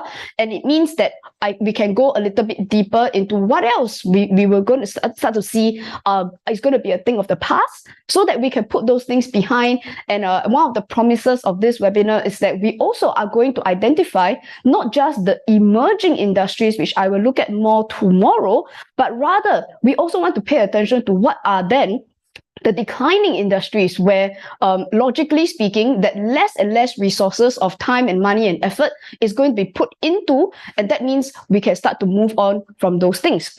So in case some of you are new here, and I know that some of you may have not been so familiar with this in my earlier webinars, where I put more attention into explaining what this era thing is, right? Because otherwise we are just using the term, but we don't really know what this thing is. So this Earth air era thing simply means it's an observation that I started making about 5 to 6 years ago, that in our human history, that there are sections of what I have termed human eras that are designated by the conjunctions of the planet Jupiter and Saturn. So these are planets that orbit the sun, and obviously they move at different speeds, just like Earth and Mercury and Venus move at different speeds. But you see, from our perspective, there are times in our history when if we look up into the sky, we can actually see Jupiter and Saturn conjunct or basically side by side in the sky. Now, this photograph that you see on my background slide here is actually taken from December of 2020 when Jupiter and Saturn were conjunct. And maybe some of you may even have been out there in the night sky taking pictures of the two very bright stars. And also around that time, it happened that there was an alignment of planets. So some of you may remember there was this hoo-ha around the world. Everyone is taking pictures of this conjunction. So it is that conjunction that I'm talking about. Now, this conjunction actually occurs approximately every 19 to 21 years. So it averages about every 20 years. Now, every time this occurs, every time they are conjunct, it has to be at a particular position somewhere in the sky, and it differs every single time. So when it occurs, then that whichever area it is in the sky, it will occupy a particular sign. So whether it could be Aries or Gemini or Scorpio or whatever it is, and each of those signs will be a particular element. So we can basically say things like, oh, this time the conjunction is in an earth sign, or now the conjunction is in a water sign. So you can actually do that. So in fact, what happens is that when you have a string of intervals and it consistently is in the same element, then it produces what we call an elemental era. And it means that so far in my study of our entire human history, or at least in our recorded human history, I'm pretty sure that there's a lot of stuff being discovered now, but it's also that where it is possible for me to humanly find records, is that every time we have a string of intervals all in the same element, we actually have certain discernible repeated patterns that occur again and again and again in human history. So let me show you an example here, okay? So this here is a period of time that is our time. Okay, so we begin first with a series of conjunctions here that are all in red color. So this is where we had the fire era. And then something changed in the year 1802, because then for the first time we had a conjunction, where when I say first time, I don't mean it's the first time in human history, but for the first time in a string, right? That we suddenly had an earth conjunction. So now the fun thing is that most of you who are familiar with our recent history know that the 1800s was around the time where industrialization came up. So it meant that suddenly factories started to grow around that time, and technology started to grow in a major way. And it's not just any technology. These are the technologies that allow things like productivity. So basically people started moving out from the farms and they started moving into factories, and cities started growing around the world. So basically you had London growing exponentially, and then people were, at the time, America America had just gotten its independence. So that's around the time that a lot of the cities in America started getting a foothold. And especially a lot of it was in industrial production. Now, then after that, for a very brief period, it moved back into a fire thing. And you will see this happen over and over again as I go through, as I walk everybody down a historical lane today, that you will see this interlocking, right? So basically you get interlocking. Now, followed by, strangely enough, a whole series of something like 7 intervals where we have just Earth, Earth, Earth, Earth, Earth, Earth, and this is what I have called the Earth era. And as you can see, this moved all the way from the early part of our industrialization, where factories first came up, all the way until in the 1960s. So this saw us entirely through the 2 world wars. But it's during this entire period where the cities were growing. This is around the time where the United States, for example, became more and more powerful in the world. And as was the case with countries like Germany, with countries like Japan, for example. So these were the countries that were the #1 industrialized countries. And it also started to determine a certain level of wealth and lifestyles that we have that was very different from the era that was before that. And of course, what happened in 1981 was that, well, then we had this really strange conjunction that was in an air sign. So this was in Libra. So in my previous webinars, I've explained that in 1981 was when suddenly this idea of computers started showing up. Now, I know some people may say, hey, but then the computers, calculators, they were invented earlier. So even in the 60s. Now, I know that. But you see, the thing here is that although it was invented when your people like Bill Gates and Steve Jobs were messing around with computers, they were in labs. So it kind of like how AI used to be like, things that very, very geeky people play with, but it's not given to the public. So even things like AI, I know has been developed for a very, very long time, but it's only in very recent years that the average person has any access at all to artificial intelligence. So the same thing happened in 1981. And that's around the time that the millennials were born. So 1981 was when suddenly the personal computer started going into our homes. You would walk into a store and suddenly the shopkeeper wasn't writing his transactions into a notebook. He had a cash register. And then you basically had accountants who use software and they no longer sort of like use like very, very boring, like paper lined with boxes that they had to physically draw boxes on. And my grandfather used to run a business and I have seen his ledger books. Like he literally sits there when he's got nothing to do with a pencil and a ruler drawing squares on paper so that he could write his like transactions down. That was how business people used to keep track of their money. So I mean, it's unthinkable now, but that's how quickly the world changed when the air era began. So I know a lot of people have been watching my webinars say that, May say the air era began in 2020. That's not true. It started in 1981. But what happened was that then we had the interlocking thing. So then it went back into the Earth era for a while in the year 2000.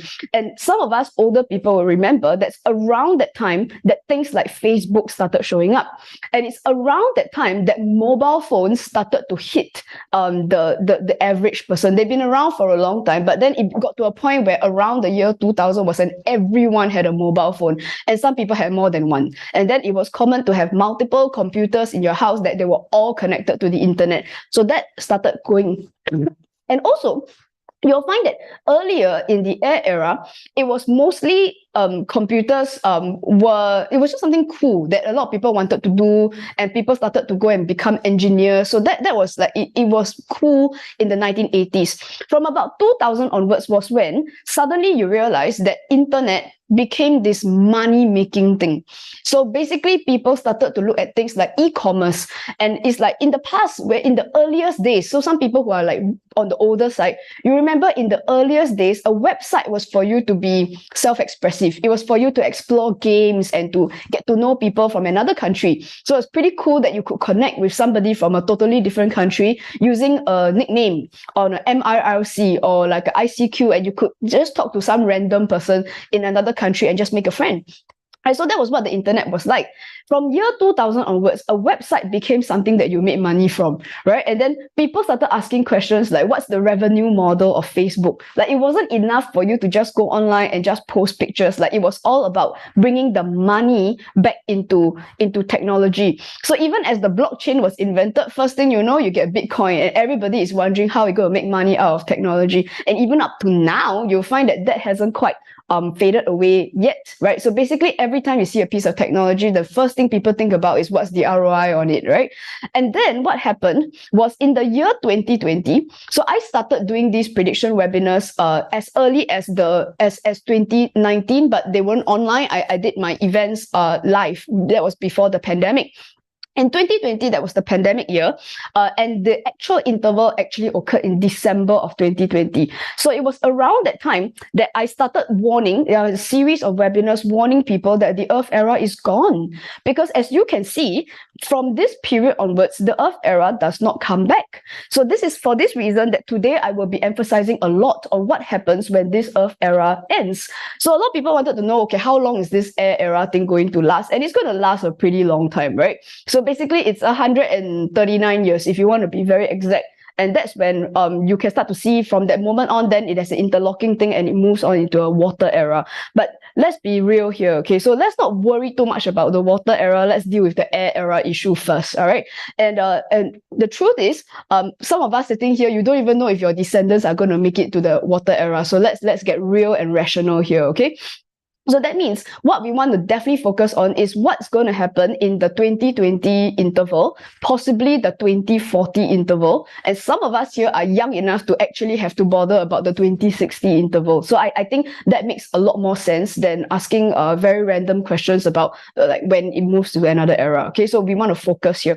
So why this is very important is because we are here, right? So basically, the Earth era just disappeared about 3 years ago. And that means during this period, lots of things have changed. And people start to realize that, for example, as I mentioned earlier, that the economy is no longer connected to what is actually happening on the ground. Haven't you guys realized that there are countries that have been like losing money and then the stock market keeps going up? So you know that the stock market is not connected, no longer connected to the economy.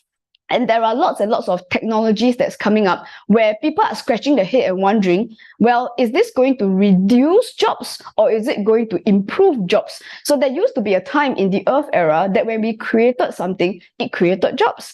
But the thing is now we're starting to realize that our technology is doing the opposite. It's actually removing jobs from, and the thing is, this is exactly what I have been warning people about, that you will find that the Earth era norms and systems, they don't work in the air era. And that means we are now squarely in the air era. I'm no longer warning people about the coming of the air era. It's like we are in the air era. The Earth era is gone, right? So now what's really important is that when we go and look into what happened in our time, the last time we had a bit of an era change. And this is important. I know some of you have seen this before, but I promise I've added in some new material, okay?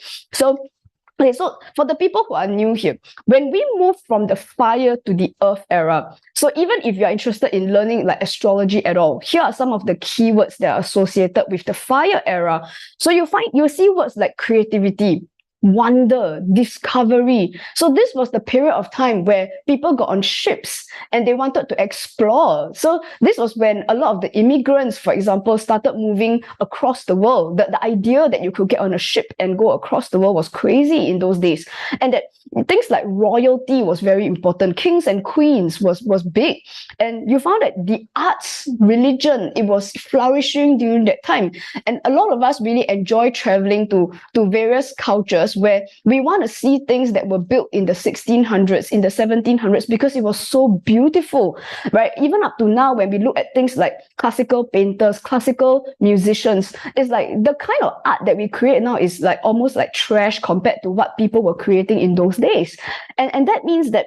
And also when we look at things like philosophy, this was the period of time where we had Galileo, we had people like Shakespeare, people like Beethoven, Mozart, they all existed in the fire era.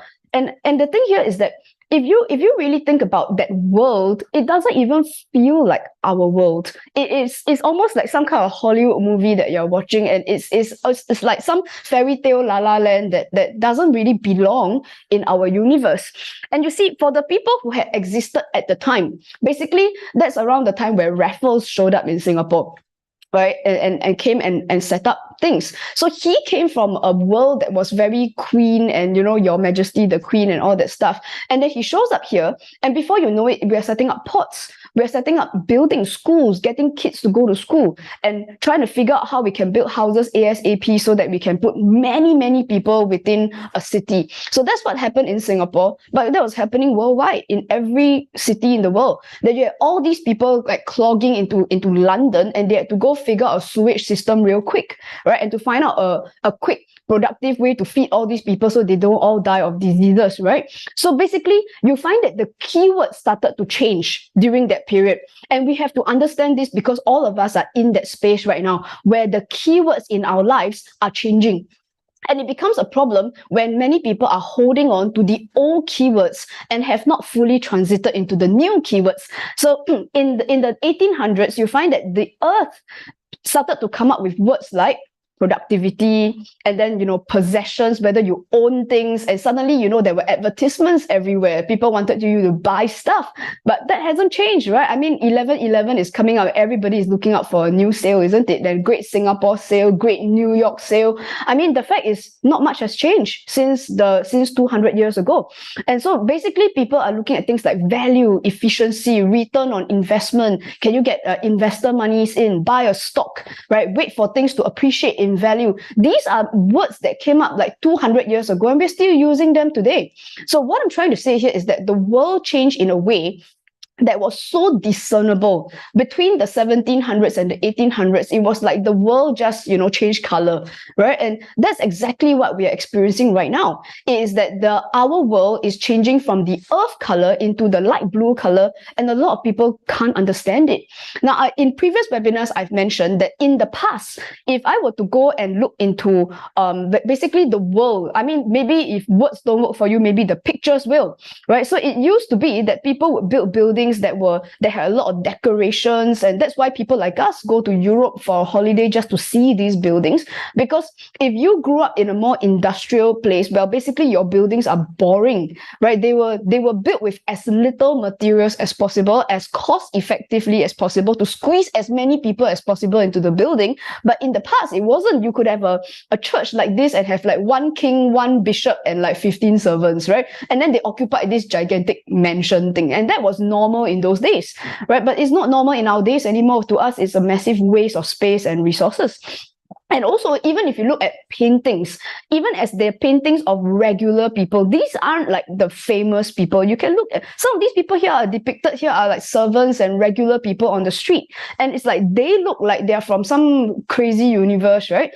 And the picture on the right are basically people who lived 200 years ago. Like that's how old that picture is. But those people, they still look like us, right? We still have very, utilitarian clothing. And when you take pictures of factory workers today, they kind of still look like this. I mean, it's in color, but apart from that, same thing, right? So basically what you have here is that the Earth era is an era in human existence.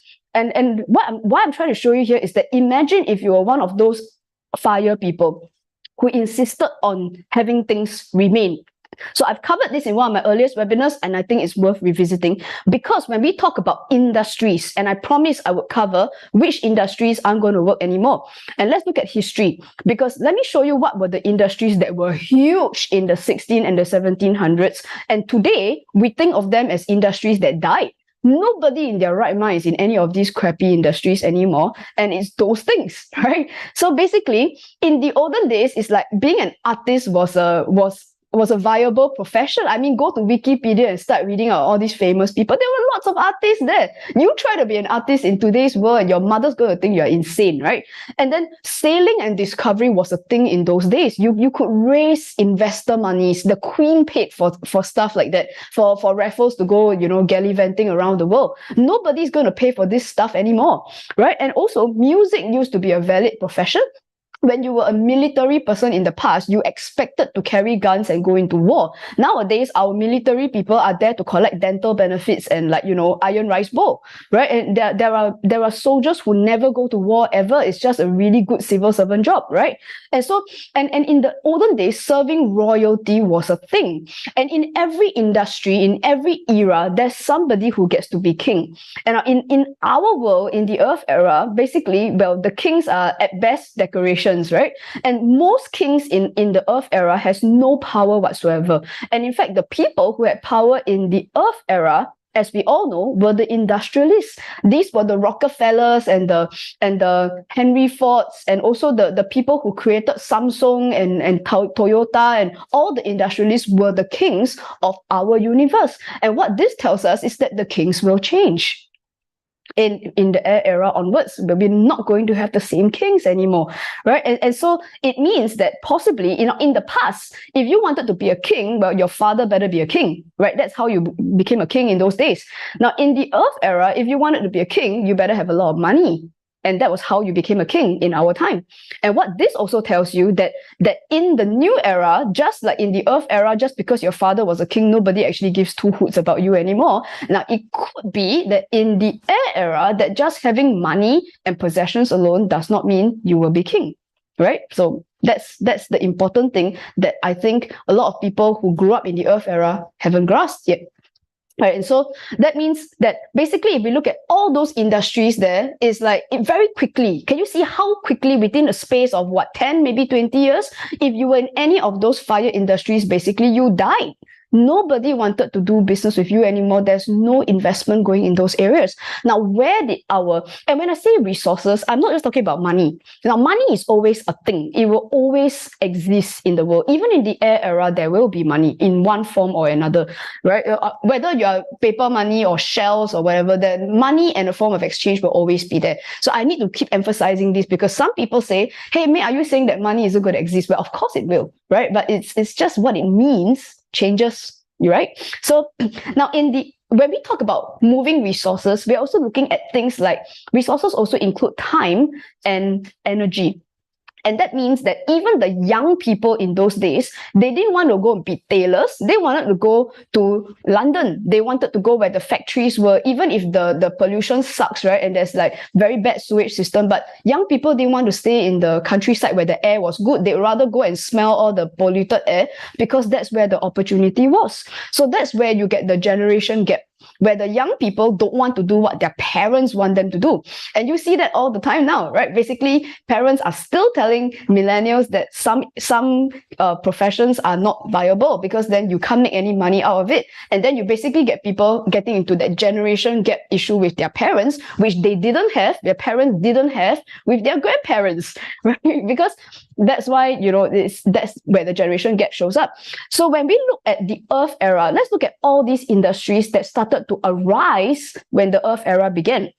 So basically, grabbing resources from the ground, mining and like cutting all the deforestation and basically just extracting, resources from the ground became like number one. That was one of the first industries that came up in the Earth era. And then after that, business became a thing. So basically, accounting, compliance, auditing, making sure that people pay their taxes, making sure that you don't cheat on your business, and also private degrees. Because the point was, you now needed a job, which, if you think about it, in the fire era, having a job wasn't like really a thing, or at least people didn't think of it as a job. You didn't have to go sign a contract and get paid at the end of the month. It kind of wasn't like that. You know what I'm saying? And it's like, so basically this idea of a job is an Earth era thing. It has not been the case throughout all of human history. It's not true that people have always had jobs. So and you find that consumerism became a very big problem, right? Because then that's when buying shit was like a thing. Because if the factories were making shit, then we had to make sure that people were buying it so that you had a salary. So that was how the economy started to grow. And of course, as people got more and more wealthy, then basically wealth management. So then you started to get all the insurance companies. And then the banks started growing. And for the first time in human history, you all needed a bank account, right? So this is not normal, right? Basically, not all of human history, we didn't have that in the fire era, right? So the average person didn't have a bank account in the fire era. And they didn't buy insurance in those days, right? And so basically, once you see the wealth start to show up, then okay, big things show up, like things like real estate. People start to invest in it. They start to get really concerned about whether their properties was going to rise in value, and also this idea of luxury. And by the way, luxury is throughout history. So that means it doesn't actually matter which era you go to. There's always some rich bugger who can buy the best things in the world. And luxury is not Earth era. But note here, I wrote here, mass luxury. So when I say mass luxury, I mean Louis Vuitton. I mean Prada. I mean like the fact that like regular people aspire to own like a bag. And which is why ridiculous stories of people basically bombing 4 or 5 figures on a bag, right? So that's the kind of stuff that only happens in the Earth era. In the Fire era, you find that like regular people, they kind of was a bit smarter with their use of money also. So that, and you also get things like retail and then human resource and all this other stuff. And I'm sure you can fill in the blank with many, many other Earth era industries that are derivative of all this.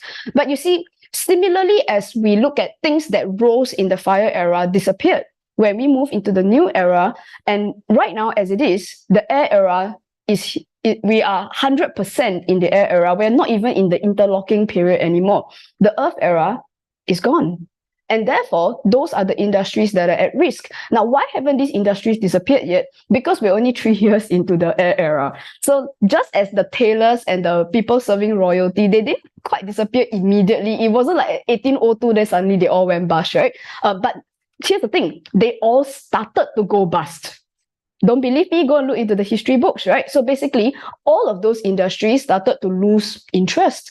People didn't want to do those stuff anymore. It wasn't relevant anymore. So more and more people started to move into the fire thing. So if you wanted to know which were the declining industries, now if you're still putting your money into branded bags, well, I mean, you might want to rethink that, right? Or if you're still putting your money into real estate thinking that it's going to get more and more expensive, I think you might want to rethink that, right? If you are forcing your kids to go to university to learn accounting, you might want to rethink that, right? Basically, that's the same as forcing your kids to go and serve the queen and thinking that that's going to be a great future for your kid in the future. So it's in a way, this challenges so many things that the people do and that they have never questioned, right? And so this becomes, it could be a really, really big problem. And I know I'm such a broken record, but it's like, I still see people putting time, money, and effort into all of these things. And they think, and by the way, it's not like putting extra money in there. They're like really working to make these things happen. And these are still forming the goals of the people here, which is quite important, because if you look at some of the forecasts that I've shown, I'm not even done with my forecast. I got part 2 tomorrow. And in fact, when we look at the Western powers, I'm not really sure that buying into all these things are necessarily going to be the best use of your time and your energy, not to mention your money. Okay, so going even further. So that means let's go and look down memory lane, right? So, okay, so now I'm going to show you, this is our timeline. Okay, so here are some of the new discoveries that I found. So people who have been with me for a while, this is the new bit, okay? So basically, in our time, we have actually enjoyed 139 years of what I call pure Earth era. And what I've discovered is that we kind of do need a critical mass of number of years so that humans got enough time to develop something, okay? And so that's why around the time that we've enjoyed, this is what we got. So the wealth that this civilization has generated is unprecedented. Now, this part is true, that at least in recorded history, nobody's been so rich before. Nobody's had all this access to all the wonderful things that we have enjoyed for the last 130 years, right? So all these countries are the result of 139 years of pure Earth era. So let's go further back. So for the people who are very geeky and nerdy, basically, these cycles tend to repeat themselves approximately about every 800 years or so, give and take a few years. So this is the previous cycle, and the previous cycle was excellent too. As you can see, it started from my timeline that I'm showing you here is from about the mid 900s all the way until the almost to the 14th century, right? And right in the middle is where you see this was our previous cycle of the Earth era. And we can learn a lot from history. So again, this was a period where similarly, there was 139 years of pure Earth era, which means logically speaking, but if my theory is correct, then we should have seen what was considered unprecedented wealth in human history at the time. And this was the case. Sorry. And so what you see here is this picture is of the Song dynasty. They were so rich and their buildings were so good that some of those buildings are still standing today, right? So those are like 800-year-old buildings. So there are also others like the Goryeo dynasty in Korea is another example. A bit of a continuation of the Joseon dynasty in Korea. You can go do your own research, right? And there's also other dynasties like the Seljuk dynasty, and this was in what is modern, I don't know, like Persia, Afghanistan, the Middle East place where people are fighting now, used to be in the previous Earth era one of the richest dynasties in the world at the time. We don't really hear much about it, but if you do your research, you discover just how wealthy these people are, and was like life was great in those days. And we also have examples like the Chola dynasty. This is in India, and it's like they were very, very advanced in the dynasty at the time. And it's like when you look at what people were capable of doing 800 years ago, then you start to wonder sort of like the in-between, right, where the people were not so rich, because there was the golden age, and a golden age in a past civilization also tells you that there were periods where it wasn't golden age. So what I've discovered is that the Earth era almost always coincides with golden ages. And I don't think it's a stretch to say that right now we are all living, or should I say we had lived in a period that had been, notice my use of the past tense, that had been a golden age. And just like all these people, their civilizations ended. Okay, and it means that at some point, the golden age wasn't golden anymore. So if we were to go even further back, minus another 800 years, so that's the other timeline. So this one is just around the turn of the AD lah. So basically, this was like the first 500 years after the numbers became positive numbers lah, basically. Now, this one was quite weird because if you look carefully at the interlocking periods between the fire and the earth, the interlocking went on for some time. So it wasn't neat and clean like ours, right? And also the start of the air era wasn't clean either. So you can see like, it's air, then earth, then air, then earth again. So basically we didn't have a long uninterrupted period of the pure earth era. So this is where my theory shows that when the earth era isn't long enough, basically people don't have enough time to get their act together and start making money lah, basically. So that was only 79 years of the earth era, and there were kings, there were people who were very rich, but it also meant that they didn't have enough time to make everybody rich, if you know what I'm saying. So it's the same thing like what happened in our earth era. At the beginning, when London and all these big places first came up, like you start with the fishing villages and people are like just, coolies and trying to build stuff, right? So basically it takes time for everything to be built, and then people start making money. But when you only have 79 years, that's like half of the earth era, not enough time. So the people are still kind of poor. And what we saw during that period was, this is in Chinese history, the period of the Sun Guo. So this was the three kingdoms where basically there was fighting. There was money, but then the fighting arrived a bit earlier. So just like what we are noticing now, our fighting has arrived. Have you all realized? So their fighting arrived a bit too early. So people didn't have time to make money. And the same thing happened during the Roman Empire. But because you see, the Roman Empire lasted for a very long time. And this was a period in the 3rd century where they called it the crisis of the 3rd century. You can go online and search, right? You will find it. I've done the research for you already. So basically, Rome didn't do well in those years. There was money, but they didn't have enough time to distribute and make sure everybody was rich, right? Not like in our time where everybody was rich. So now if we go even further back, and guys, if you have been following my webinars, I haven't done this much work for you before, okay? I've gone very far back into history, and now we're looking at the BC period. So I've gone minus another 800 years. And what we see here is a period of like even up to back to 500 over BC. And trust me, I put in a lot of effort to research this. Now here is where we had 119 years of pure earth era. So going by this theory, we should have been rich in those days. and we were, right? So basically, just before the Earth era, just like with America, before the Earth era started, they declared independence. And that was when the Greeks first declared the very first recorded democracy in the world. So at the time, they weren't rich, right? Go check your history books. At the time where they declared democracy, there was not much in Greece. But after that, the democracy started to grow. And that was when, around the same time, they inspired their neighbors. And then now Rome also declared themselves a democracy. And that was when the Rome Republic was founded, right where the Earth era was. And that was around the time where Rome and the Greece were among the richest civilizations in the world. Everybody traded. There were ships. Go check your history books, right? Ships. Oh my God, ships in BC, right? And then basically, you had all the way in, by the time we got to the interlocking period, that was the height of classical Greek culture. And historians have proved that the population in Greece at the time was as high as 10 million people. Where did all those people go? Because after that, the population fell, right? Because then the world didn't really have 10 million people after that. So what the hell, right? It meant that there were homes, there was food, there was wealth, right? And even up to now, the buildings are still there. It's crazy. How many thousand years is this? The buildings are still there. That's how rich they were.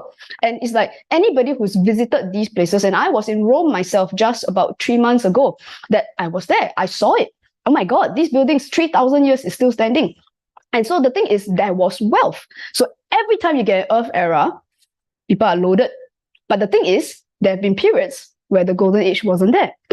So you find that every time the Earth era ends, the good times end.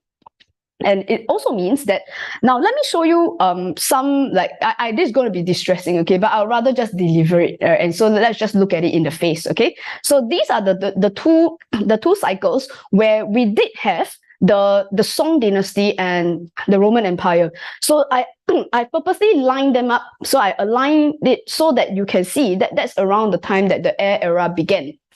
Right, so then we look at in 960. So it's always this coincidence, right?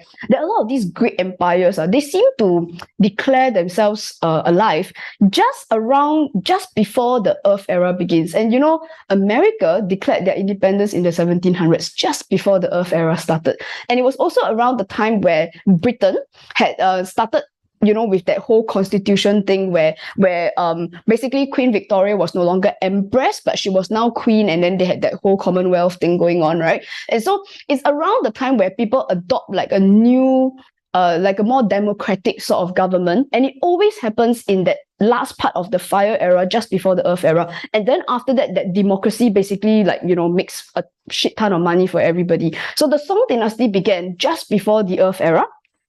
And then in the middle of the Earth era, the Song dynasty was reduced. So I know a lot of you listening are probably ethnic Chinese, but maybe you don't know your history so well. Basically, the Song dynasty was divided into half, into the northern and the southern Song dynasty. Go check your history books, right? So that was around the time where some of the wealth had been reduced, right? Because the Mongolians were fighting them and other dynasties were fighting them in the north. Okay, so and you'll find that the equivalent in our Earth era is that, well, we kind of did have wars. We had 2 devastating world wars. And also along the way, I would argue around this same time is where some of these, the wealth started to sort of like spread out among the world. For us, maybe we don't have like a one country that was very strong, but I would argue that in our Earth era, it was the whole world was profiting at the same time. And the similar thing here was that the Roman Empire had been already in place by this time. So they didn't start like, you know, in the fire era. But the thing was, they did have a bit of a problem in the crisis of the 3rd century, as I mentioned. So they didn't have a very long Earth era there, which meant that they started to lose money around that time. Now, then the Air era began. And then, of course, both cycles, then we had the interlocking period, just like what we had in the last 30 to 40 years, right? And then what you see here is that around, for Rome, the Rome started to get split in 2 around this time. And basically, I don't know if you know your history, but it was split into the east and the west of Rome. So that was when, you know, when you divide into half, then you kind of got a problem, right? And so then we also start to get some context here for how would this play out in terms of like where the Earth era ends. So where I have on the top this line here shows this, after this line, no more Earth era already. And you find that 53 years after the Earth era ends, the Song dynasty is kaput. And so this actually happened when Genghis Khan showed up and razed the whole Song dynasty to the ground. And then they started a new dynasty called the Yuan dynasty, which even if you're ethnic Chinese, you will know the Yuan dynasty is like not one of the great ones. Like, it's not Tang, it's not Song, it's not Ming, right? So it's not even one of the great dynasties, it's just Yuan dynasty, right? So not great, right? And so that took 53 years. And the thing is that the 53 years leading up to the Song dynasty fall they were not great years. So most of them were warring years. And it meant that the markets were disrupted. Inflation was high. People did not quite enjoy the same level of economic prosperity that they had during the Earth era. So you don't want to get misled by the history books, yeah? I mean, that it took 1279 for it to fall didn't mean that life was great before. And also that that Rome was split in two, and so that was the interlocking period. And after that, Rome also lost their Earth era, and just 19 years after the Earth era ended, the last emperor was deposed. So basically, that was the very, very last Rome emperor, and there was no more Roman Empire after that. And one thing you got to understand is that for both of these empires, they weren't just rich countries. This is not a matter of, oh, Germany is very rich and now Germany is not rich. It's not as simple as that. These countries were the epicenter of things like trade. So this was where rich people went to go to the market and exchange things. And also, both of these dynasties were known for the administration. So basically, they had a proper system of governing. And it meant that while these guys were in charge, it meant that there was peace on earth. Because most of the time, it meant that people didn't want to go piss them off, right? Because, I mean, life is good. And if you have food in your tummy, and if you have a job, and if you've got like, basically, there was no reason for people to cause trouble. Because just like for us, I mean, most of us are not troublemaking people because we just want to have a home and have a job and just buy stuff in the supermarket, right? So why would you cause problems? But the thing is, then basically when the Earth era ends is kind of when the problems start, right? So so history doesn't bode very well for where we are right now. And again, I have to repeat, I know this isn't great news, but at the same time, I think it's better to, like, open the door and see the truth, right? And so that you kind of know, okay, so what comes up, right? Because every time something goes down, something comes up. And so that's why you want to know where to direct your attention, okay? So now if we go and look at in terms of in our period, okay, so we had this. Why this is important is because for us, like, we had our 139 years of pure Earth era. We are richer than people have ever been in history. But you see, our Earth era ended 3 years ago. So as I said, the Song dynasty ended 53 years after that line, and the Roman Empire died 19 years after that line. Honestly, I haven't gone and done the calculation yet. Maybe because I have no time, maybe because I also don't want to know, right? But the thing is, I don't know, maybe in some of my future webinars, if I can bring myself to go and calculate it, I might. I can tell you honestly right now, I don't know. I haven't gone to look at it. I've just looked at the past. I haven't looked at the future yet, right? But the thing is, at some point in the foreseeable future, and going by assuming that you are below the age of 60, there's a very good chance that you will see the end of the empire, going by history. Okay, so wake up and smell the coffee, right? So we are here. So we already passed that line already. So it's like, if you are seeing a decline, it is a decline. And it's that's the history. But I also want to bring in a bit more of an optimistic view, right? I mean, the fact that we are sitting here means that humans didn't die. They didn't, right? I mean, the Song dynasty died, and then I'm ethnic Chinese and I'm still sitting here, and a lot of you are ethnic Chinese, right? Which means that people didn't like fall off the face of the earth and die, right? So somehow they survived, right? Which means that there's something that they did, that all those people did, that meant that we are still sitting here, right? And China had like a 1 billion population, right? So don't worry, China isn't going anywhere. But my point here is that people learn to live in a different way. And that's why it's important that we know this in advance so we can prepare, right? Okay, so the thing is, let's go and look at, here are some of the things that we had enjoyed. And I will go as far as to say as we took for granted. Okay, and the take for granted part is even more dangerous if you continue to take it for granted, right? Which doesn't really make a lot of sense. It's like Roman Empire, people thinking, won't happen lah. All this barbarians, like they're not going to get us. We are rich, we are the best people on the earth, and therefore they won't get us. I don't know. I mean, I think that's being challenged right now. Okay, so and therefore, if history repeats itself, therefore, as you plan for the upcoming things, then you don't want to plan for these things to continue. It don't make sense, right? And I can tell you, lots of people are planning as if these things will go on forever. It doesn't make any sense. Okay, so first thing is good food and food surplus, good weather. So historically, I've looked into all the Earth eras in the past, and usually the Earth era, strangely enough, is always connected with good weather. So yes, I know we've had earthquakes, we've had hurricanes, we've had whatever, but I think you all agree with me, in the last 100+ years, none of those climate disasters have been enough to actually kill world trade. It wasn't. I mean, basically, people are down. Maybe we had to spend a few $1 million to get people together. Some people starve and die, but it didn't kill the world, if you understand what I mean. Now, this is very different from what you will see tomorrow when I show you the part 2, right? But the thing is that when we think of the food surplus, it's not just the good weather. So good weather is one of those things, but just like the Song Dynasty and the Roman Empire, there was a network.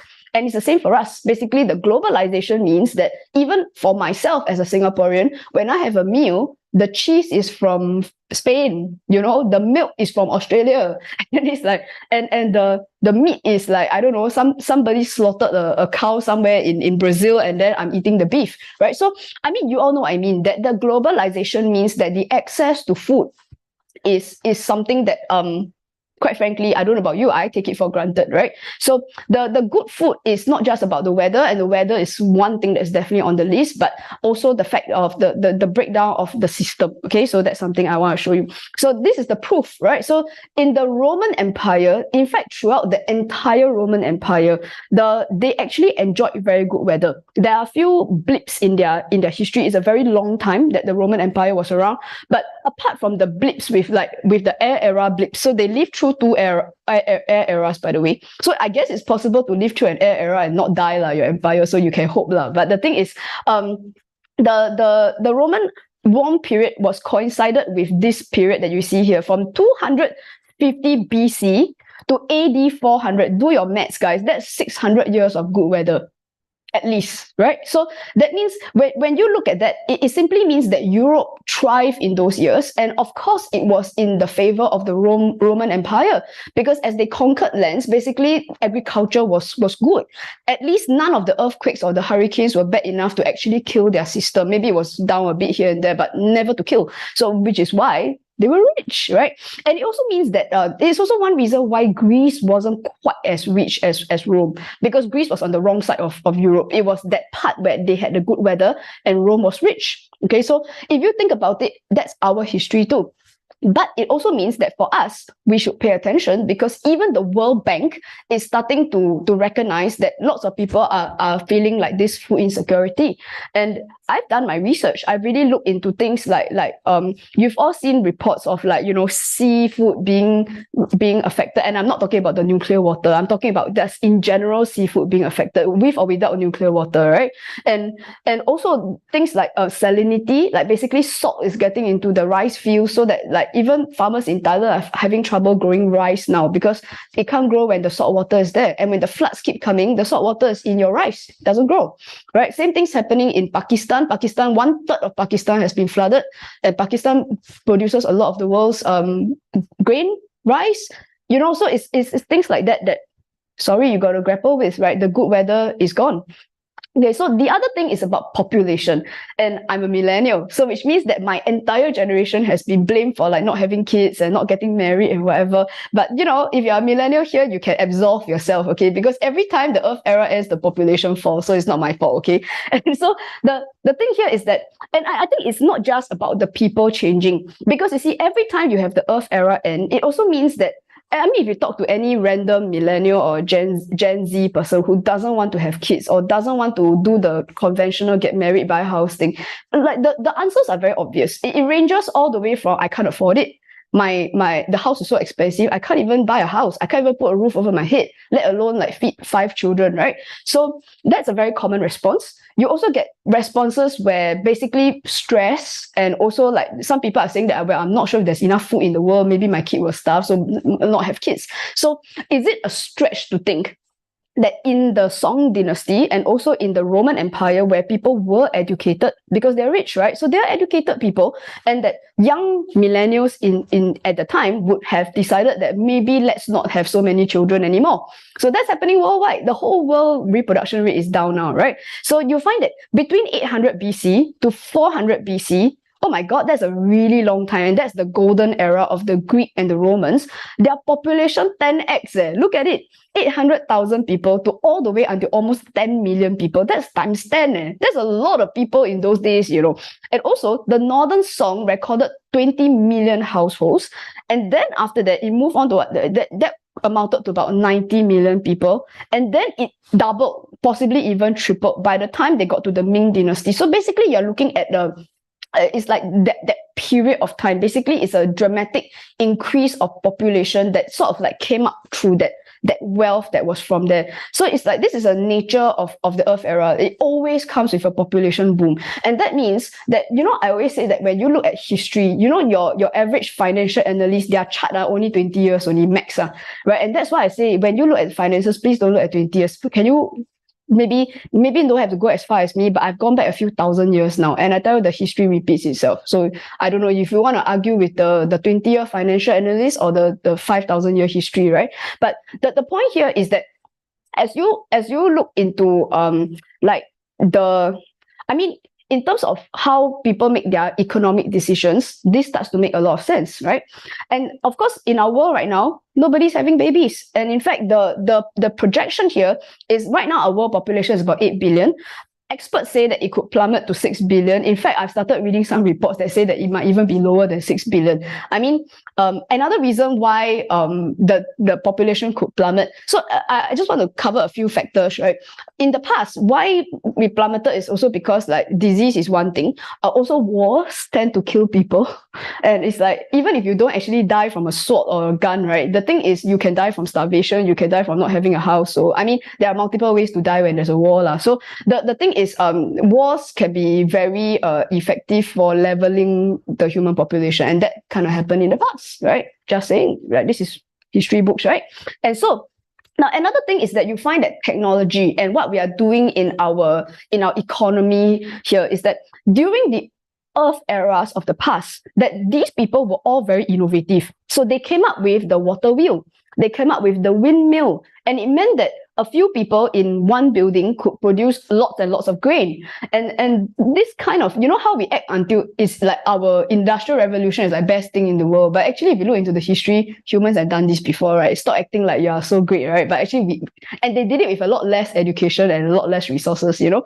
And also things like construction. Why were these people able to build like massive buildings? If you've been to Europe, oh my God, these buildings are ridiculous. And they built it without electricity, which is pretty crazy, right? So the thing is that they were very innovative with their machines and even the sewage system. I myself was in Rome just 3 months ago. I saw these things with my own eyes. It's amazing, right? So the thing is, but then if you look at the history, right, then after all these empires ended, somehow people go back to dark ages, go back and look into the medieval period where, like, you know, basically all the technology disappeared, right? Which is kind of scary, isn't it? And if you look at today's world, so I remember, I'm old enough to remember a time where every time there's a new phone come out, it's like, oh my God, blows your mind, right? And then now, well, on the left hand side is Apple iPhone 14, and on the right side is Apple iPhone 15. And if you look at a lot of the internet memes, you essentially get a prize if you can figure out what's the difference between them. So basically, this is the common thing Apple is out of ideas, and it's not something that's new. The last Apple 12, 13, they all not much difference. The camera was better, or the phone screen got bigger. But the technology didn't wow you. It's like we are past that time where we thought that these things could create more productivity. Now they're just trying to make you buy a new phone, right? So the truth is that that's another reason why we got a bit of a problem here. And these are just statistics, and I've just put some of the supposedly the world's most productive and the most Earth era countries in the world. And I didn't make this up. You can go check it out yourself, intereconomics.com. That's the numbers in the last 50 years, 150 years, 60 something years. The productivity is down, right? So there's no way to fudge all these numbers, right? We basically are, and it's quite funny that the productivity started going down around the air era time. Can you see, like 1981, right? Then around there is like gone case already. Then nobody is like improving. Maybe a short period of improvement because of the tech boom, but after that, yeah. So even the tech thing didn't exactly create jobs, like, if you know what I mean. So now the World Bank is also saying, and this is dated just earlier this year, in March of this year, and they basically said our global economic growth is already nearing a speed limit. So what this means is that it isn't going to go any faster. That's as fast as it will go already. So and they are warning about a lost decade. I'm not sure about a lost decade. I mean, their charts go back 20 years. My charts go back a few thousand years. I'm not sure about a lost decade. I think it's going to be a bit longer. Okay, so now another thing that's happening in the Earth era is that in the past, you'll find that markets trade, buying and selling. So stock market is a thing. And if you think that the Wall Street people are so genius and they came out with a stock market, well, just so you know, these guys had it too. So, and also they were very advanced with regard to what they were doing. The picture in the middle, I took that picture. I was in Rome, and that picture is of a shopping mall in Rome, a shopping mall, right? And that's a multi-story building. Go check it out yourself. It's still standing there in Rome, right? So you think your neighborhood shopping mall is like a marvel of your industry, of your civilization? No, the Romans got there way before we did. And so the Song Dynasty, you could see lots and lots of lithographs and paintings and stuff actually showing a lot of market activity. So your average person had a job. Your average person had something that they were trading and buying and selling. And it will start to decline. And in the past, in my research, the decline happened not necessarily because people lost interest in trade, but when you find that a lot of your markets are like physically destroyed. So when Genghis Khan come and burn the market down, so there's not a lot of places to trade, right? And then you also get the trade networks become a little bit dangerous. So when the merchants don't come from overseas, it's because maybe there are pirates on the seas, or perhaps the land routes have been blocked because then some places have been conquered by various people. So now we just couldn't go. And I think in our time, this includes airspace as well. So then there are some airports where you can't go anymore. So and that's a growing reality, isn't it, guys? Like there are some countries where the goods cannot pass, and that means are the markets going to get less goods? Yes, they are going to get less goods. So you just got to open your door and look at the truth, right? So at Wall Street, and if you think about it, the main people on the world who want to maintain the illusion of globalization would be the Wall Street traders. And now the New York Times are saying that they're warning us about the end of globalization. And that's the kind of stuff that brings stock prices down. And they're the ones warning us right now, which is nice. But the thing is, there it is, right? Now, another thing is about money and money flow. And as I said, money is still going to exist in the air era, or at least some form of exchange, be it digital money or I don't know what form it's going to take. It doesn't matter, right? Basically, people need some way of exchanging stuff. So money is going to exist, right? So don't ever quote me and say May says money is going to disappear in the air era. We've always had money, like every era, right? But the thing is, what is going to be different is this idea of money being fiat money. And this is like lots of people have talked about this, and I'm sure you've heard enough now about what happened in 1971. Nixon took the money off the gold standard. You go do your own research, right? But this happened also in the medieval eras where we had the air era, and also in the Song Dynasty where the banking system, you'd be surprised, is just as sophisticated as ours. They had a stock exchange, and just as they had a lot of these traders, and of course in those days, if you wanted to take your goods from very far to one place to another, you needed loans, you needed to access your money from like various places. So you'd be surprised, their banking system is ridiculously modern for their time. And it's like, that's why I tell you, don't let the modern banker tell you how genius they are, because these guys were just as genius as them. So the thing is that they also had a very sophisticated money system, and the Chinese invented this form of paper money at the time, which is, if you ask me, the basis of where all our problems come from nowadays. Basically, printing money out of nothing lah. So basically, inflation got the Song dynasty. After a while, people got super poor because your money was worthless. And the same thing happened to the Roman Empire. So basically, we just see history repeating itself again. It's not that our system has failed; it is that the system always fails, right? So the history puts itself there. So the thing is, then what this means is, for us as people, is to redefine money. And that means that we basically look at the history, which I will cover more in the past, so that we can look at, well, where did people go wrong in those days? And that's why, and I think it's so much to learn from where people went wrong, so that maybe there's a chance that we can be a bit smarter than these people, or we can cross our fingers and hope that we will be smarter than them. So now, in today's world, basically, the global banking crisis is already here. Not sure about you, but I'm from Singapore, and the banks it's quite weird lah. Nowadays, if you have a lunch crowd search, and then you find that the payment system doesn't work anymore lah. So I mean, didn't used to happen more than 3 years ago. At least, not the way I remember it. Now it's like every month. So yeah, so you get, like, basically the big banks say that trouble is coming, but they're not worried about it because they're still earning money. So I mean, you make of it what you will, right? So another thing that was very prevalent during the previous Earth eras was this idea of education, and that if you send your kids to school and if they got some kind of paper from some kind of like institution, that they will get a job. So the easiest example is in the Song dynasty, where the idea of the imperial exam was huge. And that was like, when I was a kid, my mom would tell me, oh, in the past in China, you could tang guan, right? Which means that you could be a magistrate, you could have a really cushy job somewhere in the civil service of China at the time. And similar systems had been going on in places like Rome and other advanced industries as well. So you'll find that so there's this exam, and I'm sure you all know the story. Basically, everybody studies like crazy for an exam, and if you make it in the top like 5%, then you became like some cushy civil servant lah. Or in our context, it would be that if you had a nice cushy degree, you could work for an MNC. That's starting to change now.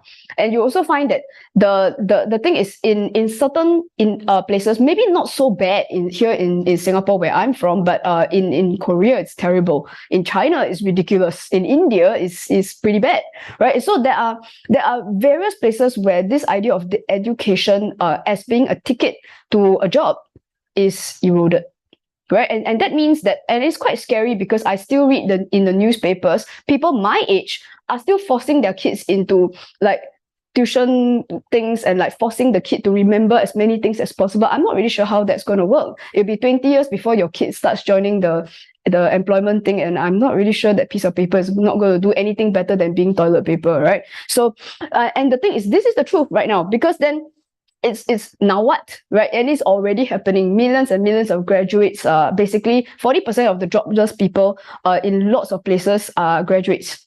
And also, like, this is in India, like, worthless degrees are creating an unemployable generation in India. This is not an old article. This is April of this year. And we also have another bigger problem as people start to value the higher education higher and higher. People are spending, 5-6 figures on a university education. And what this means is that you get a millennial/Gen Z generation that is in debt. And then they have to now pay the education loan while they can't get a job, right? So this is happening worldwide. And that's why it's really important to recognize what's going on, so that we kind of can stop some of the things that are not going to emerge of era words that isn't going to grow any bigger. Okay, so now that I'm very, very close to 11 o'clock, I think this is a good time for me to just sort of end off and give you a good sense of, now that I've given you this really not great, like, down situation, then hopefully tomorrow I can open up some new doors. Because my purpose today is to get people to really understand that the game, the old game, is over. And it doesn't make any sense that if you really assess what you're doing with your life right now, with your business and with your careers, with your family, your kids, the faster we learn to play a different game, the better it will be. And tomorrow, I'm going to be focusing very, very strongly on what that new game is going to be. But also, let's address this thing about how can Asia be our saving grace. And I mean, this line from the World Economic Forum was before the pandemic. I'm not sure if they've changed their minds, but it says here we've entered the Asian century and there is no turning back. So tomorrow's topic is called the rise of the Eastern Tigers, right? And so we will assess that and look at the forecast for Asia and to be able to see, is that really the truth and what can be done about it, right? So that's one. And tomorrow I will also be covering the part 2 of my air era story, where we are going to look at the past air eras. So today I've covered a lot of the not great trends, right? That some of the things that we've taken for granted is going to go down. And I think that for us who are alive right now, we are not going to exist in the later part of the air era. That makes sense, right? Just like we didn't exist in the early part of the Earth era. You weren't there in London when they were building sewage systems, right? So the thing is, we existed in the tail end of the Earth era, and that's very important for us to understand that.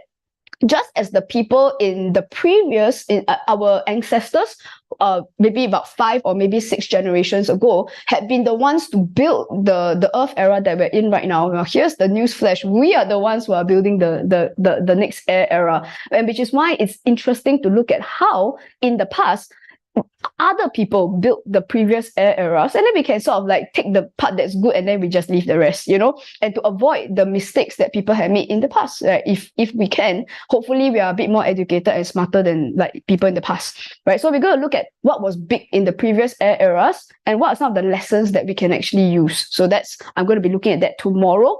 And maybe it's good to end with this, right? That those that fail to learn from history are doomed to repeat it.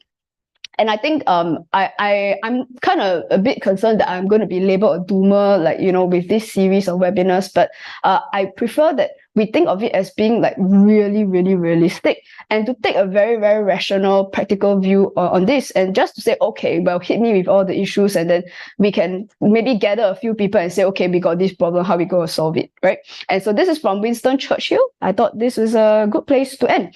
And I also want to mention that much as I've been a bit of a doomer today, but tomorrow I'll be covering 7 areas, industries, and you will notice that they are in inverted commas because the word industry is actually an Earth era word, and which means I had to find a word that would make sense to you, like an industry that would be huge. But I also cover how those industries are going to be different. You can't expect them to grow in the way that an Earth era industry would.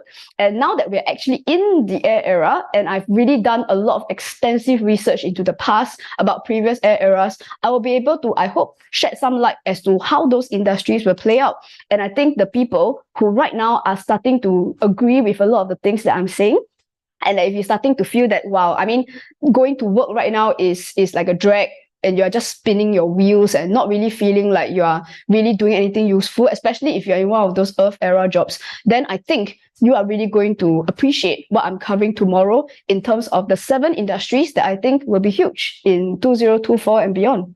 Okay, so with that, well, I mean, for the first time, I haven't overrun, so it's 10:56. So I think I hope you don't mind if I end off 4 minutes earlier.